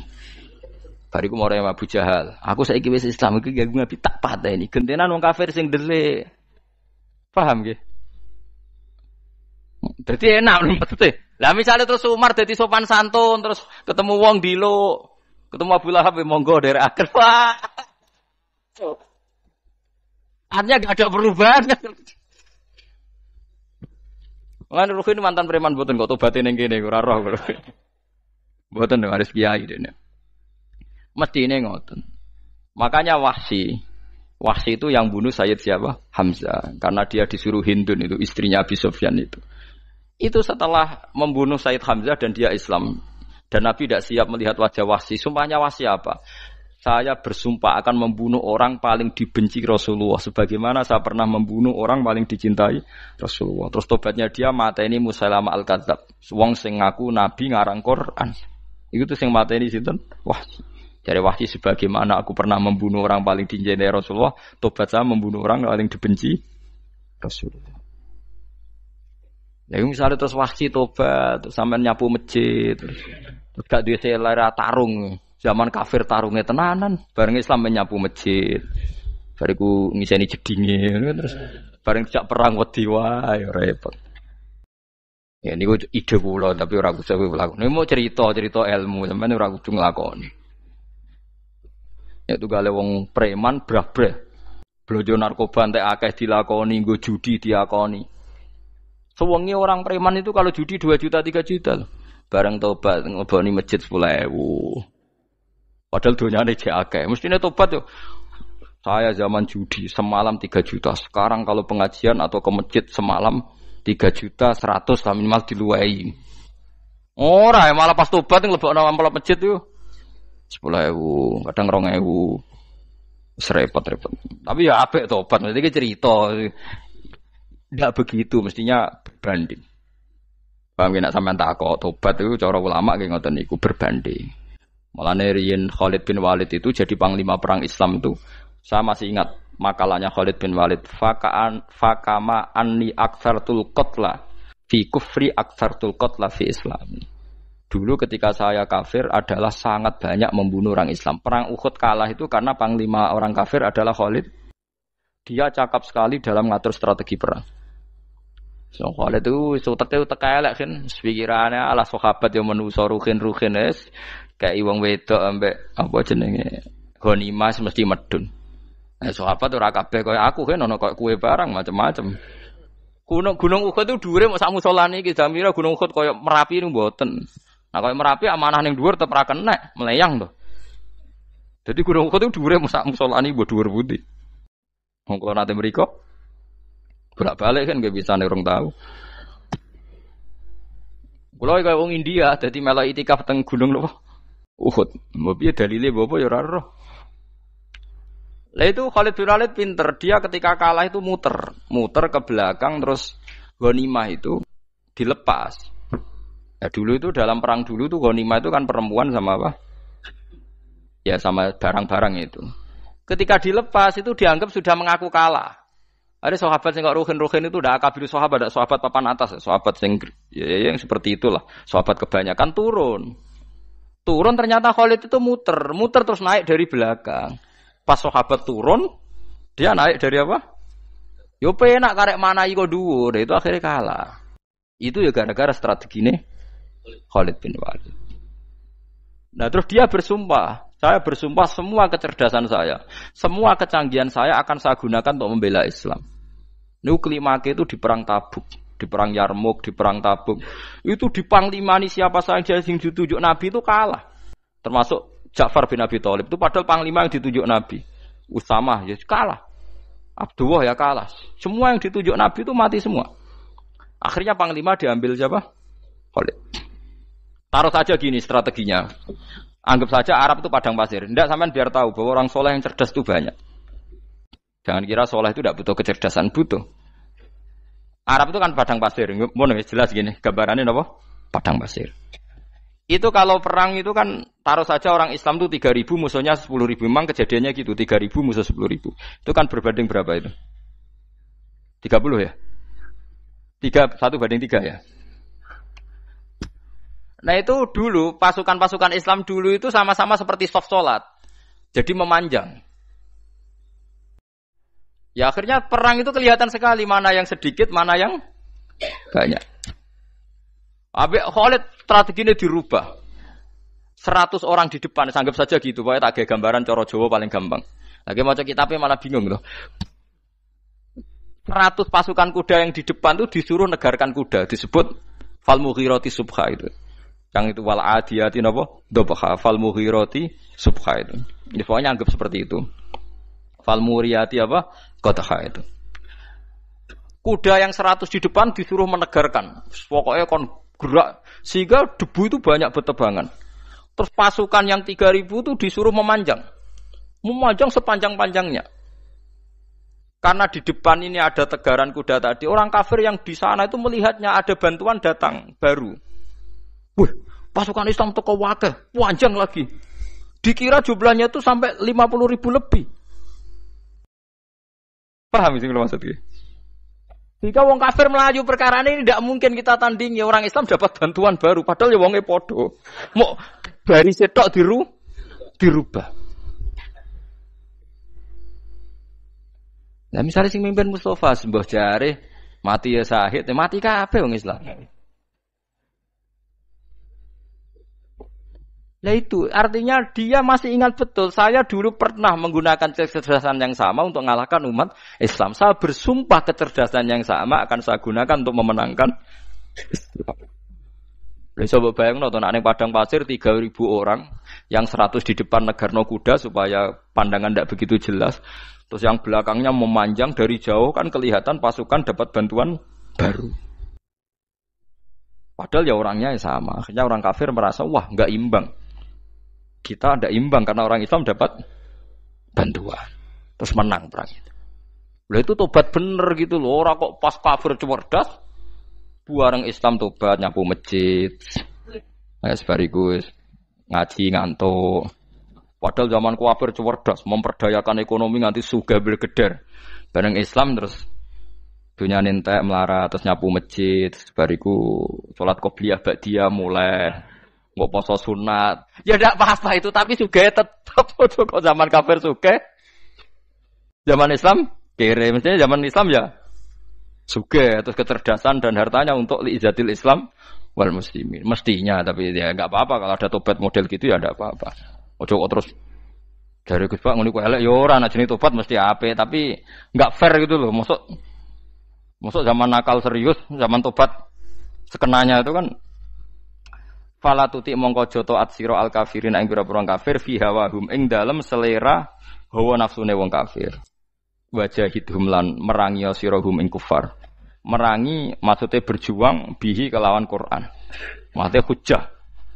Uang iku nak merangi wong kafir nganggo Quran, ndak mesti perang iku nganggo pedang. Niki jelas kita bire wajahidhum bihi ebil Quran. Maksudnya perang nganggo Quran itu kita melatih argumentasi atau hujjah yang dengan hujah itu jelas-jelas ketok bener ya agama napa Islam. Wajahid lan merangi sirahum ing kufar bi iklan Quran ayat Quran itu Quran jihad dan kelawan perang atau kelawan jihad kelawan berjuang kabiran kang gede. Wa wa ta'ala wa alladzi zat maraja ingkang lepas sapa Allah al-bahraini ing dua laut. Arsalat sing lepas sapa ta'ala huma ing al-bahraini mutajawiraini hale berdampingan. Hadza utawi iki ku adbun iku banyu sing banget segere banget manise banget segere. Furatun tur enak diombe sadidul udzubati tekse banget manise. Iki kuno nak manane mudah diminum. Wa hadza utawi iki ku milkhun iku banyu asin, ujajun tur banget paite. Syadidul muluhah tegese banget paite. Tapi wasemono sungai sing gampang diminum. Misalnya sungai Komerapi sing napa gampang diminum maksudnya mboten pahit. Ketemu laut sing banget paite, meskipun banget asine, apa hakikate gawe wajah alalan gawe sapa Allah taala bainahuma antarane banyu sing napa tawar lan banyu sing asin, Allah gawe barzakhon ing pemisah, hajizan tekse pemisah. Kita ndak tahu pemisahnya piye, pokoke akeh sing cerita banyak di tengah laut itu air napa tawar. Layah tali itu ora campur apa hadu masalah sijine banyu asin dan banyu tawar bil akhir iklan sing liya. Mergo wonten apa hajiz, wonten apa hajiz, ana pembatas. Wa hijron lan tegese pembatas, mahjuron kang iso nglindungi. Sitron tegese tutup. Mamnu'an kang iso den cegah bi sebab anane sitru. Sebab anane pembatas apa ikhtilatuhuma, apa campure banyu asin dan banyu tawar. Walami wabaladih. Orang bermalam-malam jagungan sama teman asik itu kan perlawanan terhadap nafsu kita, syahwat kita untuk mungkin nikmati dugem di bar atau di tempat-tempat maksiat. Itu setan di Indonesia tuh kakuati sama Ki Jawa. Orang supaya tidak tertarik maksiat itu Ki Jawa cukup ketemu kancane masak terong guyon, gejol-gejolokan zaman mondok, sewengi lulus sangka maksiat. Bar wis tutup. Saya akan cerita sedikit tentang tradisi hujjah. Dulu lama itu kelihatannya sederhana, tapi kalau berargumentasi itu hebat. Tadi Gus Yofur menyebut kitab Mbah Hasyim itu mengharamkan kentong. Beliau masyhur itu punya kitab namanya Al-Jasus an Tahrimin Nakus. Intinya kentong itu haram.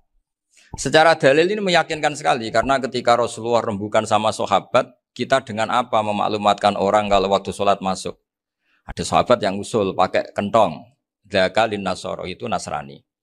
Ya pakai buk itu semacam trompet besar. Dzakalil Yahud. Kemudian ada yang usul kalau gitu api ya Rasulullah dzakalil Majus. Sehingga dari hadis itu Mbah Hasyim berpikir kentong itu haram. Tapi Mbah Fakih Mas Kumambang itu mengkritik Mbah Hasyim dengan ngarang kitab Hazru'us Antahrimin Nakus. Jadi beliau ngomentari kitab itu sambil geleng-geleng kepala. Kitab kok keliru nganti ngono itu. Jadi cara pikirannya siapa Ki Fakih. Kentong di Indonesia itu kanggo wedhus dicolong gitu. Pos kampling gitu. Kalau ada banjiran ya kentong, ada maling ya kentong. Jadi enggak ada persamaan sama sekali dengan kentong yang milik orang apa? Nasrani. Sehingga di pondok saya itu ada kentong tapi jelek sekali. Karena itu satu-satunya cara supaya beda dengan kentong yang di gereja. Kalau elek kan mirip kentong di pos kampling. Itu ya agak-agak ilmiah sedikit. Dulu ceritanya Gus Yofur itu saya teruskan. Itu singkat cerita, itu kalau yang di kejadian di Termas itu Mbak Dimyati sudah nyuruh semua kentong disembunyikan. Karena mau ada Mbah Hasyim. Cerita itu mukarrar di Kiai Fakih sama di Kiai Dimyati Termas. Setelah kentong dikumpulkan semua, Mbah Hasyim datang, seneng, ngiranya Syekh Dimyati ini sependapat dengan beliau, yaitu sama-sama nggak ada kentong. Tapi setelah itu ada santri yang matur, Mbah Dim pun beres, kentong pun kulo delikno sedanten. Itu di depan Mbah Hasyim. Jadi GR-nya Mbah Hasyim bahwa Mbah Dim itu sependapat akhirnya hilang. Ternyata ini akal-akalan tuh gitu. Karena santrinya matur, Mbah Dim pun beres, santen kentong beduk sudah disingkirkan. Itu di depan Mbah Hasyim. Saking lugunya santri, nah saking ikhlasnya agak ngerti mahalus syahid ini adalah Mbah Hasyim. Saya mau meneruskan cerita Gus Sofur. Dulu, ini cerita dulu. Dulu Mbah Mun ngaji di Lirboyo, tapi Kiai Makhrus ngaji sama Kiai Khalil Harun. Kiai Khalil Harun itu adik juga sekaligus muridnya Mbah Umar Harun. Mbah Umar Harun itu generasi kedua setelah Mbah Ghazali. Beliau menantunya Mbah Ghazali, tapi ya sudah ponaan. Sehingga tradisi ini penting karena saya berkali-kali bilang di mana-mana. Status orang tua dan mbah itu adalah terserah anak cucunya. Bukan terserah mbahnya, tapi terserah anak cucunya. Saya tidak akan bosan mengingatkan ini. Saya pernah di makamnya Nabi Yakub, itu ya dikemuli bendera Israel. Di makamnya Nabi Dawud. Nabi Ibrahim juga dekat sinagog. Sehingga Quran membela Nabi Ibrahim disebut maka anak Ibrahimu Yahudiyya wala Nasraniyya. Karena ketika beliau berposisi di Israel, kemudian penguasanya adalah Yahudi, bisa saja makam ini ditulisi dan distatuskan ala Yahudi. Ya seperti Nabi Yakub. Nabi Yakub itu nabi yang kita yakin tentu berkeyakinan beliau orang baik, orang muslim, orang mukmin, tapi karena di desain mereka ya dikemuli bendera Israel. Dan disebut Abul Yahud. Karena kita tahu nama lain dari anaknya Nabi Yakub adalah Yahuda bin Yakub bin Ishak bin Ibrahim. Sehingga perasaannya orang Yahudi menjadi Yahudi itu yang ngikuti mbah-mbahnya. Nah khawatir saya ketika buyut-buyut kita kaya. Buyut saya itu orang kaya dulu, namanya Badur Rahman. Itu kaya sekali, tanahnya banyak. Dulu cerita Mbah Hasyim ya kaya sekali. Mbah Maksum juga kaya. Mbah Abdul Aziz juga kaya.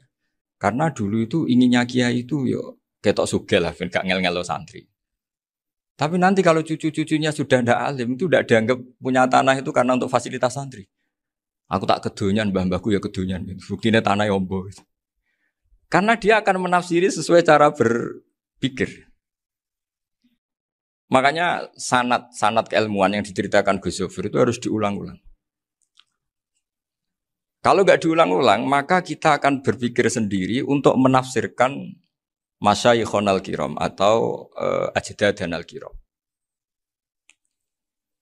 Nah, ini yang bahaya, yang sering Quran mengingatkan. Jadi ada status yang disematkan oleh anak cucu kayak orang Yahuda tadi, Yahuda bin Yakub bin Ishak bin Ibrahim itu menstatuskan mbah-mbahnya yang bernama Ibrahim itu Yahudi.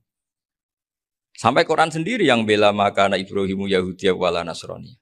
Karena secara geografis sekarang Ibrahim di Israel dan otoritas itu juga milik mereka sehingga mereka bisa masang-masang atribut yang menunjukkan kalau itu Yahudi. Beberapa al-alim al-alamah yang minnah itu sudah wafat dan kadang-kadang dzurriyyahnya itu tidak kita. Kalau sekarang orang bahasakan kubu sebelah. Akhirnya ya nggak boleh dikholi, nggak boleh diziarahi. Terus seakan-akan yaqtaduna bi ra'yi, seakan-akan mereka berpendapat dengan pendapat syekh ini padahal enggak.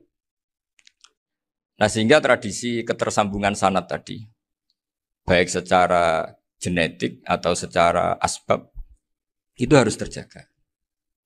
Saya beberapa kali, banyaklah sering diceritain Mbah Mun. Dulu Mbah Munawir ini cerita ya, Mbah Munawir itu saking senengnya kitab, ben santri ini so ngaji kitab, itu kalau ada alumni Lirboyo, alim disuruh baca mu'in di sini itu Mbah Munawir ikut. Saking ingin tasjiknya, ingin ngajari santri bahwa ngapal Quran itu hafal tok, tapi yo faham. Dan penggalinya Mbah Munawir itu sampai klimaknya dulu Mbah Zaini itu nate nikah sama Nyai Komariah kalau nggak salah, binti Karim, binti mana. Punya putra Gus Habib, Gus Doha yang diantara putrinya dinikahi Gus Rozin. Terus akhirnya kesampaian juga ketika Mbah Munawir punya mantu alim alama namanya Mbah Ali Maksum, angsal Nyai Hasyimah. Sampai pondok Kramjak ma'ruf bil ilmi, terutama ilmu sorof dulu karena Mbah Maksum itu komplain, fa'ala ya fulu kok terus fa'lan ya fa'ala ya fulu ya uf'ul gitu kan. Masuk fi'il kok jejerism gitu. Jadi dulu kata Mbah Mun itu ada persaingan ilmu sorof. Sorofnya Mbah Maksum Ali Kuaron sama Mbah Ali Maksum Jogja. Jadi wali antok yang satu Maksum Ali Kuaron, yang satu Ali Maksum. Ya itu dulu saingan ngarang sorof. Nah ini yang menang siapa? Ya terserah duriannya. Kalau duriannya keren ya menang karena terserah yang kampanye.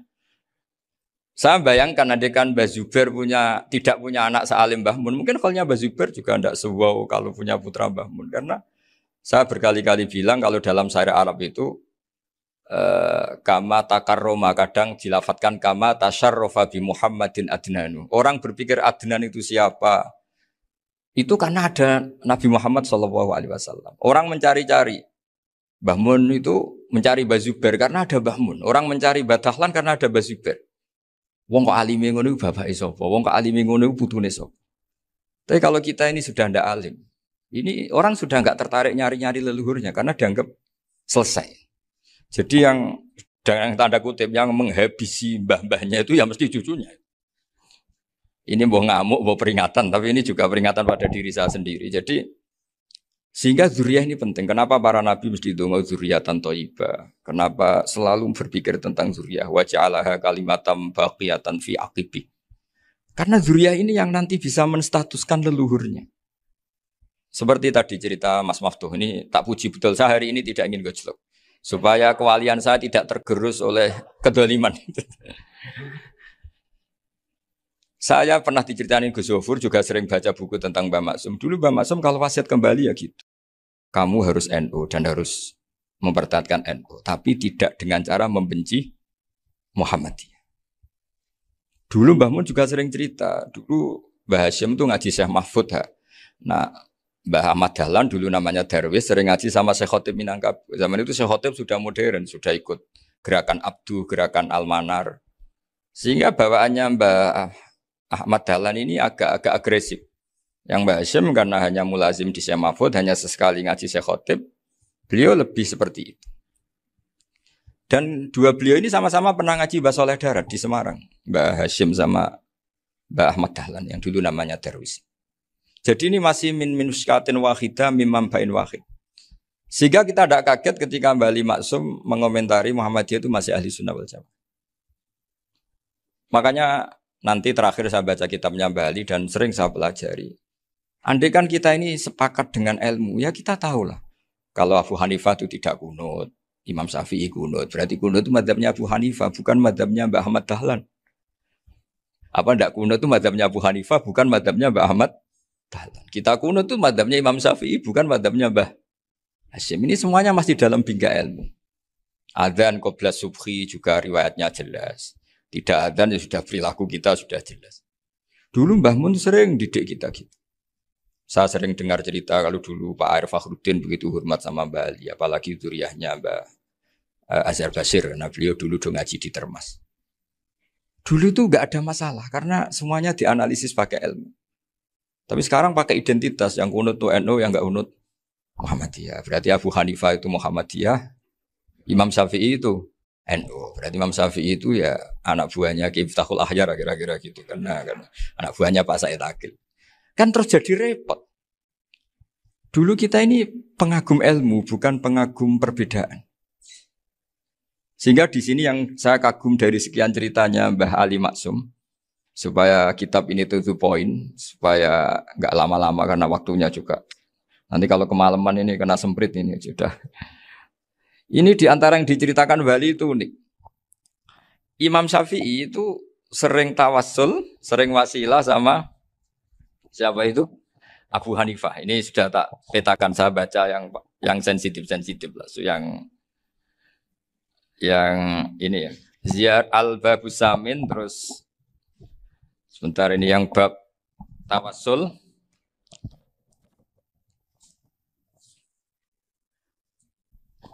Ini di sini halaman 90, mungkin santri-santri kerap ya bisa ngecek lagi di kitab Hujatul Ahli Sunnah. Ketika cerita tawassul, di antara yang diceritakan Mbah Ali Maksum adalah perilaku ya, bukan sekedar statement tapi apa? Perilaku. Perilakunya Imam Syafi'i atau ahwalnya kalau bahasa halusnya yang selalu ke makamnya Abu Hanifah untuk tawassul. Padahal Imam Syafi'i itu orang yang secara ilmu sering kritik Abu Hanifah. Jadi ini saya baca ini di halaman 100, jadi tawassul mulai halaman 9 berapa ini? Sampai halaman ini yang Qala sami'tu Syafi'iyya yaqul inni la atabarraku bi Abi Hanifah wa aji'u ila qabri fi kulli yaumin za'iran. Fa idza uridat li hajatun shallaitu rak'atain halaman 100 waji'tu wa sa'altu wa ta'ala al hajat indahu fama tab'udu anni hatta tuqda. Kanal Imam Syafi'i ayyama huwa bi Baghdad yatawassalu bil Imam Abi Hanifah yaji'u ila dorihi fayusallimu alaihi wa yatawassalu ila Allah bihi fi qada'i hajati. Terus wa yatawassalu Imam Ahmad bi Imam Syafi'i. Jadi di antara yang diceritakan Mbah Ali Maksum itu betapa Imam Syafi'i yang terkenal sering mengkritik Abu Hanifah dalam tatanan fikih karena beliau tidak percaya ada istihsan. Abu Hanifah berpendapat adanya istihsan dan kita tahu lah ikhtilafu Syafi'i wa Abu Hanifah itu besar sekali. Tapi beliau itu tahu Abu Hanifah itu orang yang sangat soleh. Abu Hanifah itu kalau ketemu sama orang yang utang beliau itu yang lari bukan yang utang Abu Hanifah. Karena takut orangnya itu izin. Jadi kalau ketemu yang utang di jalan itu yang sembunyi itu Abu Hanifah. Kenapa engkau sembunyi? Ada yang utang saya lewat, nanti orangnya malu. Jadi setingkat Rabi'ah Adawiyah itu beliau di rumah ada maling itu sembunyi. Ditanya kenapa engkau sembunyi? Malu, gak ada yang dimaling. Malu sama malingnya karena serumah itu gak ada barang yang layak dicolong itu. Itu Rabi'ah sabda sembunyi. Itu yang bisa niru itu Abu Hanifah. Jadi wali-wali besar ini ternyata saling menghormati dan saling tawassul. Nah saya berharap tawassul ini bukan sekedar perilaku sosial, tapi memang ada sanadnya. Sehingga terus diceritakan Bali di sini dulu istaqa Umar bil Abbas. Kata siapa tawassul harus dengan Rasulullah SAW? Dulu istaqa Umar bil Abbas. Sayyidina Umar itu tawassul istisqa dengan Sayyid Abbas. Padahal kita tahu Sayyid Abbas ini tidak nabi. Terus beliau cerita sampai Imam Syafi'i tawassul sama Abi Hanifah. Sehingga nggak ada perdebatan itu kan Umar. Kalau Umar kan ada jaminan boleh diikuti karena beliau sahabat. Bali cerita tentang Imam Syafi'i yang tawassul dengan Abu Hanifah. Seargumentatif itu. Sehingga ada cerita dalam sebuah tafsir. Ya saya ulang lagi, ada cerita di sebuah tafsir. Kenapa Nabi Musa ditanya Allah wa matilka biyaminika ya Musa? Ma'ana wa ta'ala a'lam. Tentu Allah sangat tahu yang dibawa Musa itu apa. Karena Allah tahu Nabi Musa itu grogi. Orang dipanggil Wali Maksum pasti grogi. Santri dipanggil Mbah Mun pasti grogi. Kenangan saya setiap dipanggil Mbah Mun ya mesti tanya. Yang ringan-ringan. Wis sarapan ya. Arung sarapan ya sarapan. Pas sarapan ya kan. Tanduk mangan sing enak. Orang santri atau mangan enak. Ya tidak pernah ngomong yang penting. Ngendikan yang penting. Nah karena Nabi Musa ini grogi. Ini sebagian tafsir. Itu ditanya yang ringan, sahaku itu gawa apa? Karena pertanyaannya ringan, Nabi Musa juga ringan. Ya Nabi Musa itu sampai lali, itu pangeran, sing ya'lamu sirra wa akhfa. Diterang. Niki tongkat Gusti.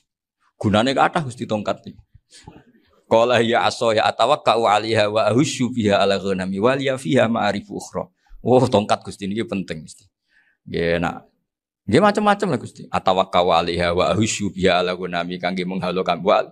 Masih terang terakhir dan yang lain-lain Gusti wal ya fiha ma'arifu ukhra.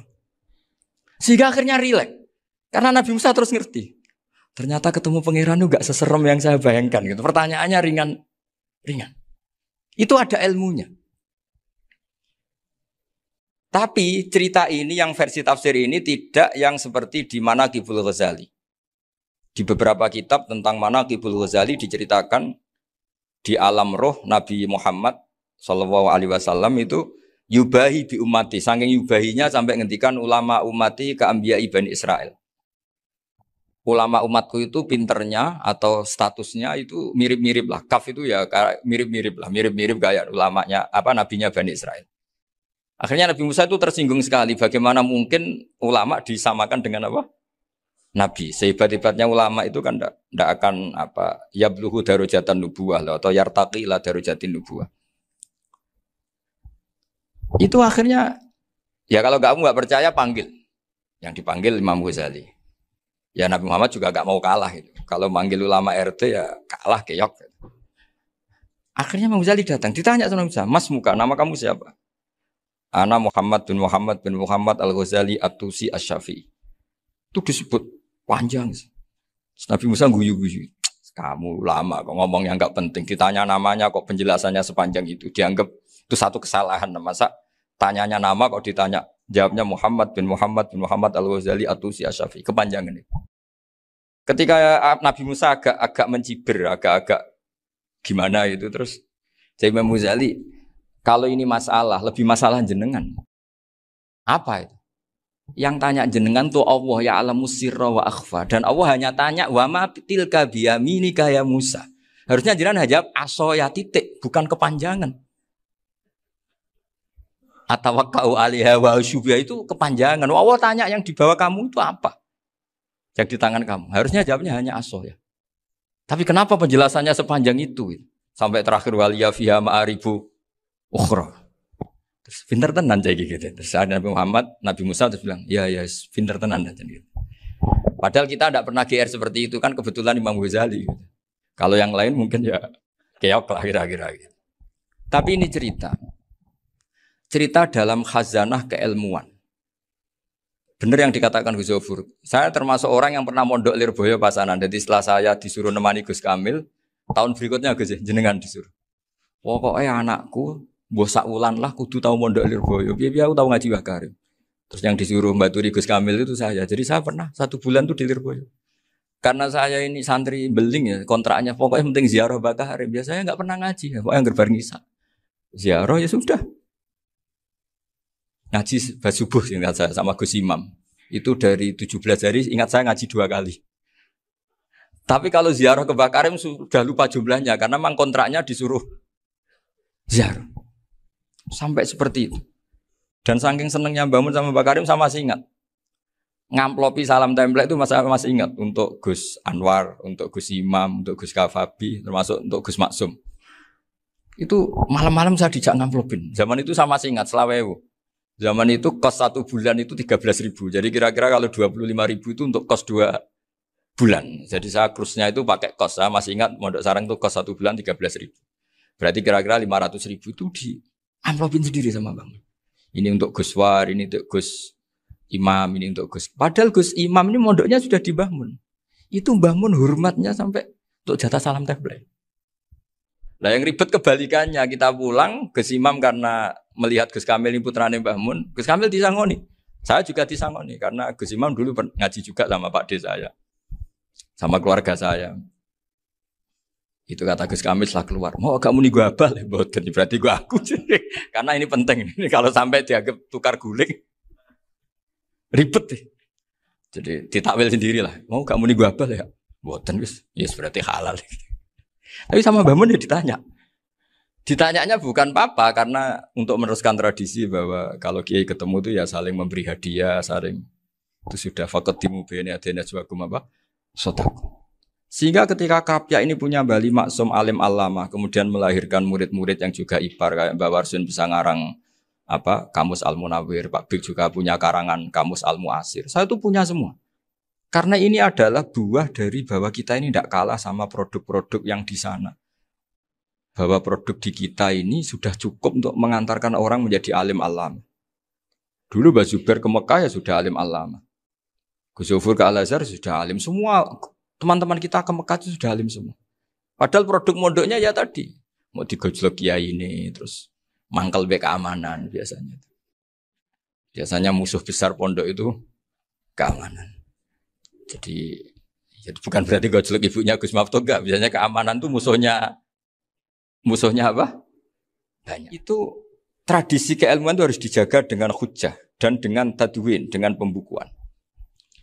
Saya punya sekian cerita ya, misalnya dulu kita mungkin iskal itu janggal. Kenapa sih orang Islam tukaran sama orang Islam? Sehingga di antara doa Nabi yang enggak dikabulkan Allah, enggak boleh dikabulkan sama Allah enggak boleh, bukan berarti enggak mustajab. Redaksinya famana aniha, memang enggak boleh. Redaksinya bukan falam yastajib lahu tapi famana aniha. Di Al-Marrah As-Salisa ini Nabi dilarang. yaitu melarang umat Islam itu jangan sampai tukaran sama umat Islam sendiri. Itu kata Allah, ya tidak bisa kata Allah, kalau itu tidak saya kabulkan. Itu dulu guru-guru kita nyontohkan sederhana. Kira-kira kalau saya tukaran wek Gus Zofuru, Mbah Mun luwih ikhlas dibanding ditukari wong liya. Nak ana kakak ditabuk adik, wong tua luwih ikhlas dibanding ditabuk tangga. Barokahnya membaca kita lebih mentoleransi. Kalau ada Mbah Hashim dikritik Mbah Fakih Mas Kumambang, kita ikhlas itu. Tidak dikritik guru PAUD, itu kan. Atau dikritik orang-orang yang nggak bisa ngaji. Artinya ternyata keliru kita bilang kiai kok tukaran. Justru bagus kiai tukaran. Dibanding kiai dikritik guru PAUD atau dikritik orang-orang yang nggak bisa baca kitab. Akhirnya barokahnya baca kita menjadi tahu. Dulu Mbah Mun sering cerita, ini masih cerita silsilah ya. Jadi Mbah Ali Maksum tadi kita tahu di antara guru besarnya Mbah Ali Maksum tentu Mbah Mahfud Termas. Beliau adalah adik dari Kiai Mahfud Termas. Mbah Dimyati ini adik Kiai Mahfud Termas.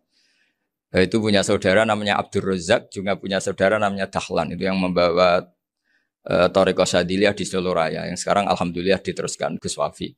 Dulu di antara pesannya Mbah Mun ke saya, hak Wafi kandani kon ziarah ning Mbah Dimyati. Mergo Thariqah Syadziliyah dulu itu yang bawa keluarganya Mbah Dimyati.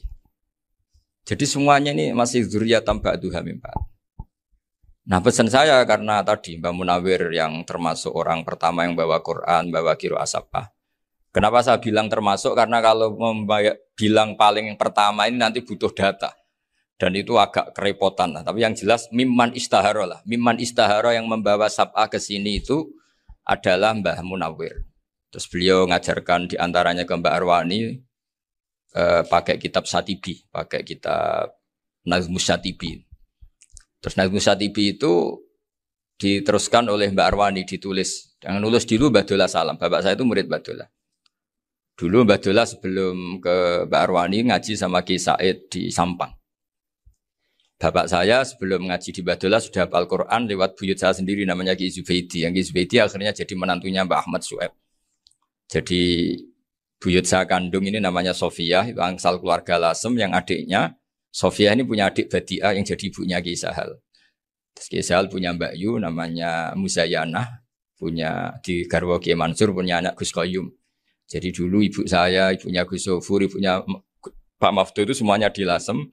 Karena saya dari keluarga Gen ya Lasem, dari keluarga sanad guru ya Lasem. Tapi Lasem Bahdawi itu dulu ngajinya di Mbah Umar Harun di Sarang. Mbah Umar Harun ini menangi Sayyid Ahmad Zaini Dahlan. Sayyid Zaini Ahmad Zaini Dahlan ini punya cucu keempat yang hidup di Sedan. Terus makamnya di Lasem. Namanya Habib Haidar. Itu yang nulis biografinya Mbah Maksum.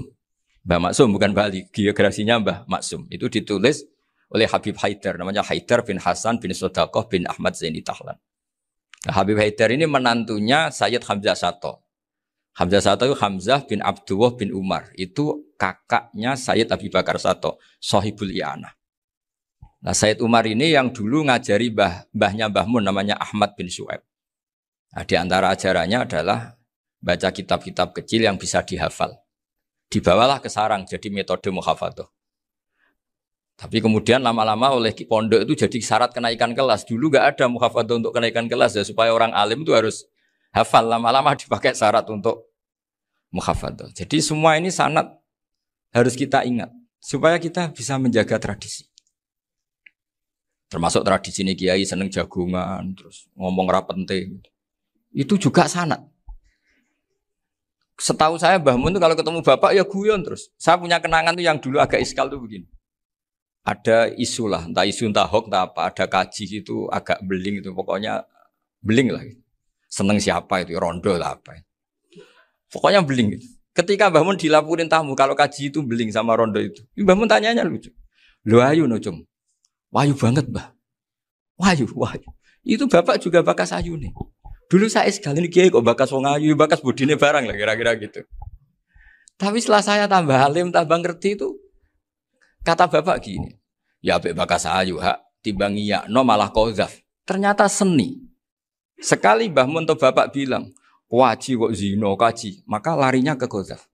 Maka menghindari bahasa menuduh, ngomong yang nggak penting. Loh ayu no. Jadi kiai dulu tuh orang sok suci tapi menghindari hal-hal yang. Jadi punya seni untuk ngelola kehidupan.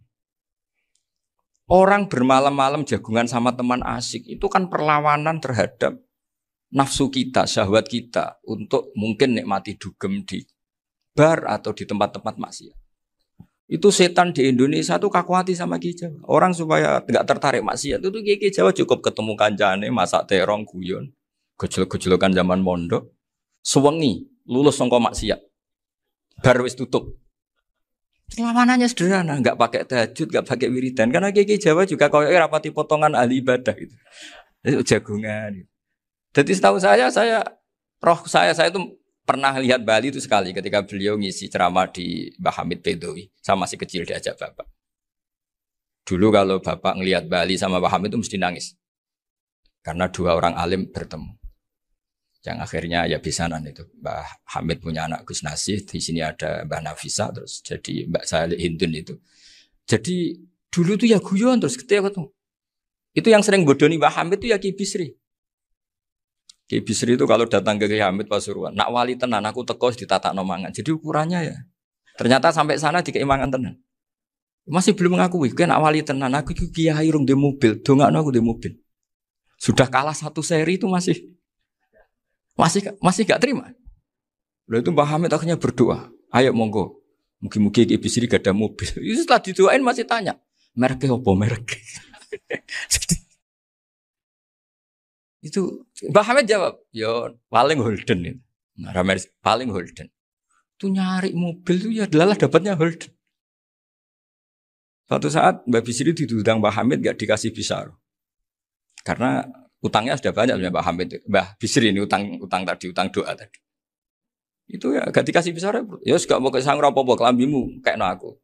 Didol sama muhibbinya Mbah Hamid. Itu harganya melebihi jatah bisaro. Ketemu Mbah Hamid. Kang, susu Kang, mergo. Jadi dulu itu rileks, makanya ini yang diceritakan ke Zofur. Sebetulnya kalau kiai-kiai itu bersanat itu ya rileks, hidupnya itu rileks. Karena rileks ini perlawanan terhadap kemungkaran. Saya dulu musyawarah sering sama Gus Zofur usul fikih. Itu jelas di antara yang ditulis Lubil Usul itu. Ya kita tahu tadi misalnya sanad usul fikih, Mbah Ber itu sangat al-usuli Kiai Zubair Dahlan, abahnya Mbah Mun. Punya murid di antaranya Kiai Sahal. Kiai Sahal punya karangan Thariqatul Husul, fi syarhi Lubil Usul. Itu Thariqatul Husul itu beliau ngendikan dalam mukaddimah bahwa saya bisa mensarah ini berdasar ngaji maknani sama Mbah Zubair. Terus beliau mengutip sarah itu dari kitab Nailul Ma'mul. Beliau ngendikan binus khotin khotiyah ghairi matbu'ah. Dan itu ditemukan di Kiai Mansur di Lasem. Karena Kiai Mansur iparnya Mbah Sahal. Mansur bin Khalil itu di antara katibnya Syekh Mahfud. Jadi semuanya ini sambung. Mbah Ber saking ahli usul fikihnya, kalau ngajar usul fikih itu kalau guyon takriran saya ini lebih memahamkan ketimbang sarah. Ya sudah terus Mbah Zubair Kiai Fakih terus Syekh Mahfud. Di sini Syekh Mahfud termasuk orang yang dekat Mbah Munawir sampai putrane Mbah Mahfud namanya Gus Muhammad dibawa Mbah Munawir, kemudian mondok di Termas di antaranya terus dinikah jadi menantunya kalau nggak salah Haji Taslim di Betengan, kemudian sekarang juriannya Mbah Mahfud di Betengan. Ini nggak boleh hilang secara seperti itu. Di antara di usul fikih diterangkan ketika di antara 5 hukum itu ada yang bernama mubah. Mubah itu boleh dilakukan, boleh ditinggalkan, dan kalau dilakukan ya tidak berpahala, tidak disiksa. Itu ada ulama yang protes. Protes nggak bisa seperti itu. Ithma min mubahin illa wa tahaqqaqu bihi tarku haramimma. Fa'il zamu minas sukun tarkul qatli wa minas sukut tarkul qadaf.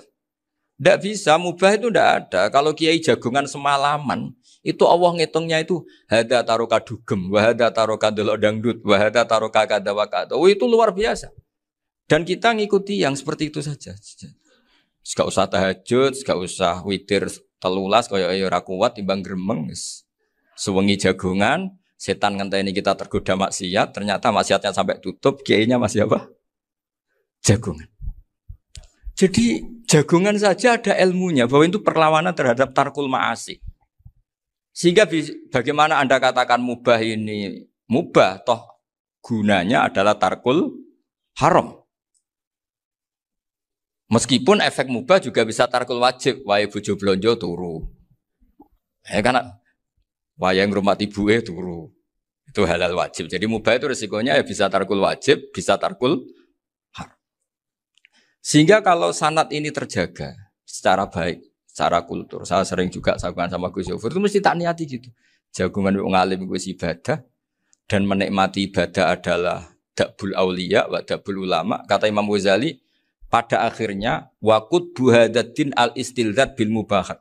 Kata Imam Ghazali pada akhirnya qudbu hadatin madaru hadatin pokok dari agama ini adalah melawan kemaksiatan dengan kita menikmati al-istidzat bimbah. Kita menikmati sesuatu yang dibolehkan Allah Subhanahu wa taala. Dan seperti ini itu bisa qasmu dhuhri syaitan, bisa menghancurkan punggungnya setan. Karena kalau melawan setan dengan ibadah ini kadang kita capek selain isra potongan. Tapi nak kangkang ning komplek H gitu jagungan mbek kancane, ngenang melarate, mbok ngenang ras sekolah ramunggas, kenangan sing ramunggah diarani istiqomah. Itu kan diarani tulus zaman, kok sing munggah dianggap kesusu. Saya ini punya pondok Quran, kalau ada yang hafal 3 tahun mesti digojlok kancane. Gak apik kesusu itu.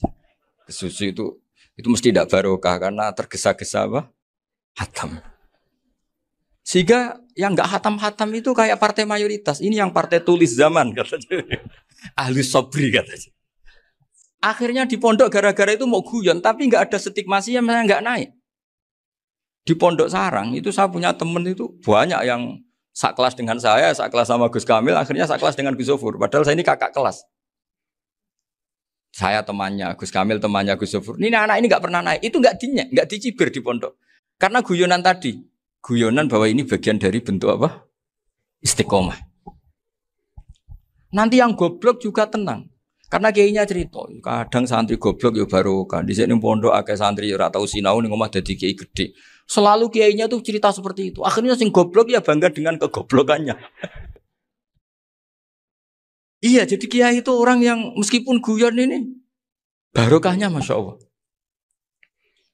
Dan setahu saya kiai-kiai alim itu ya senengannya guyon karena tadi guyon itu luar biasa. Bapak saya itu kalau pesan sama saya itu enak ngaji ya guyon nice. Wong ning omah mikir utang, mikir wedi bojo macam-macam kok ngaji mbok jak nangis pisan, nangis ping pindho katanya. Sudah jak guyon ae. Paling gak lali. Dan beliau punya dalil kul bi fadlillah bi rahmati fa bidzalika falyafrah. Jadi jangan sampai orang ini farah bil maksiat, jangan sampai orang itu. Dan ini yang saya kenang dari sekian cerita murid Bali. Mbah Ali Maksum ya senengane guyon. Gejol-gejolkan mbek santri iku. Ini saya maklumatkan ke semua santri beliau bahwa ini bukan sekedar guyon, tapi al-istilzat bil mubahat. Ini adalah perlawanan terhadap setan karena banyak orang bisa senang tuh kalau nunggu maksiat. Ini bisa senang dengan sesuatu yang tidak maksiat. Itu kayak apa hebatnya?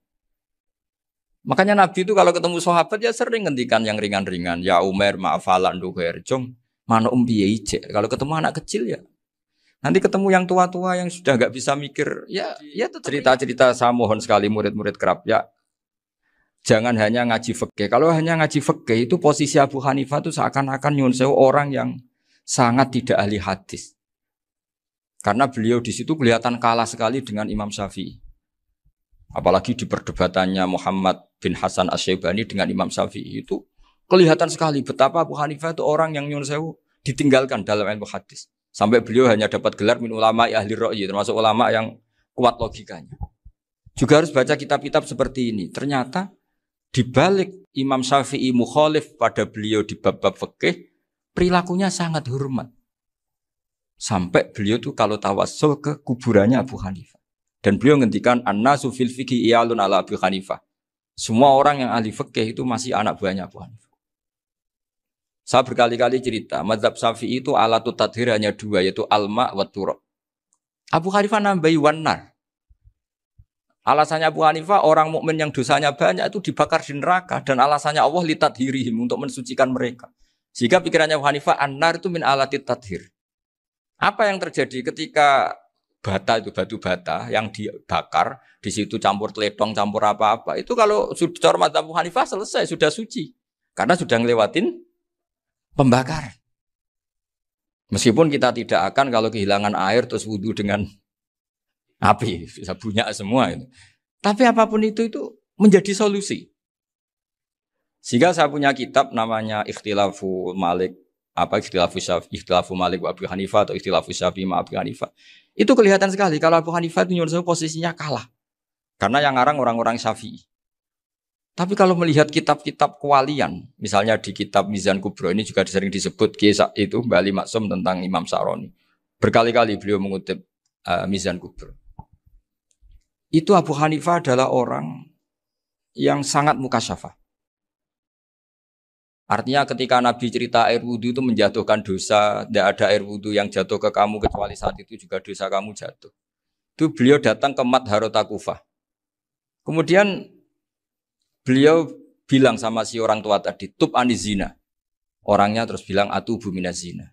Ada lagi pemuda datang dibilangin tub an ukuki walideka. Terus bilang tub tu an ukuki walidaya. Sampai yang terakhir ada tub an simai alatilahwi atau an samai alatilahwi. Terus tub tu an samai. Ketika orang itu ditanya, kenapa engkau begitu tahu dosanya apa? Saya tahu air wudhu ini menjatuhkan apa. Jadi kira-kira kalau zina mungkin ya batang babi lah. Kalau hanya sekedar melihat bak-bak mungkin ya curut atau tikus lah kira-kira gitu. Nah dulu sediluk ya mungkin ya tikusnya cilik gitu. Nah dulu suwi ya tikus werok itu atau apalah. Pokoknya beliau itu tahu. Tapi anehnya Abu Hanifah apa? Setelah itu dia nangis minta mukasafahnya ditutup. Ya Allah, saya ini mukasafah kok malah menjadi tahu sawatil mukmin. Padahal aturan syariat jenengan man satara musliman satarahu, bahwa enggak baik melihat jeleknya orang mukmin. Minta ditutup. Makanya saya ini bangga ada mukasafah. Makom yang kita sampai sekarang tuh makom setelah Abu Hanifah mukasafah.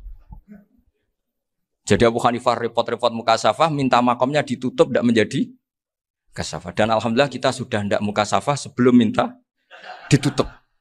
Jadi kita ini keren. Keren karena aturannya itu man satara musliman satara huwa, yang tidak tahu aibnya orang muslim maka Allah akan nutupi aibnya di akhirat. Dan kita alhamdulillah barokahnya tidak mukasafah, tidak ngerti aibnya orang mukmin. Jadi kita harus pakai patokan ilmu. Saya ulang lagi, kita harus pakai patokan. Makanya saya tahu betul ketika Kiai Hamid Pasuruan, beliau dulu ngaji Jamul Jame, ngaji Juman, Bali Maksum di sana sama Gus Habib, sama Gus Muhammad bin Mahfud. Termasuk mbah saya kandung dulu Kiai Sidik.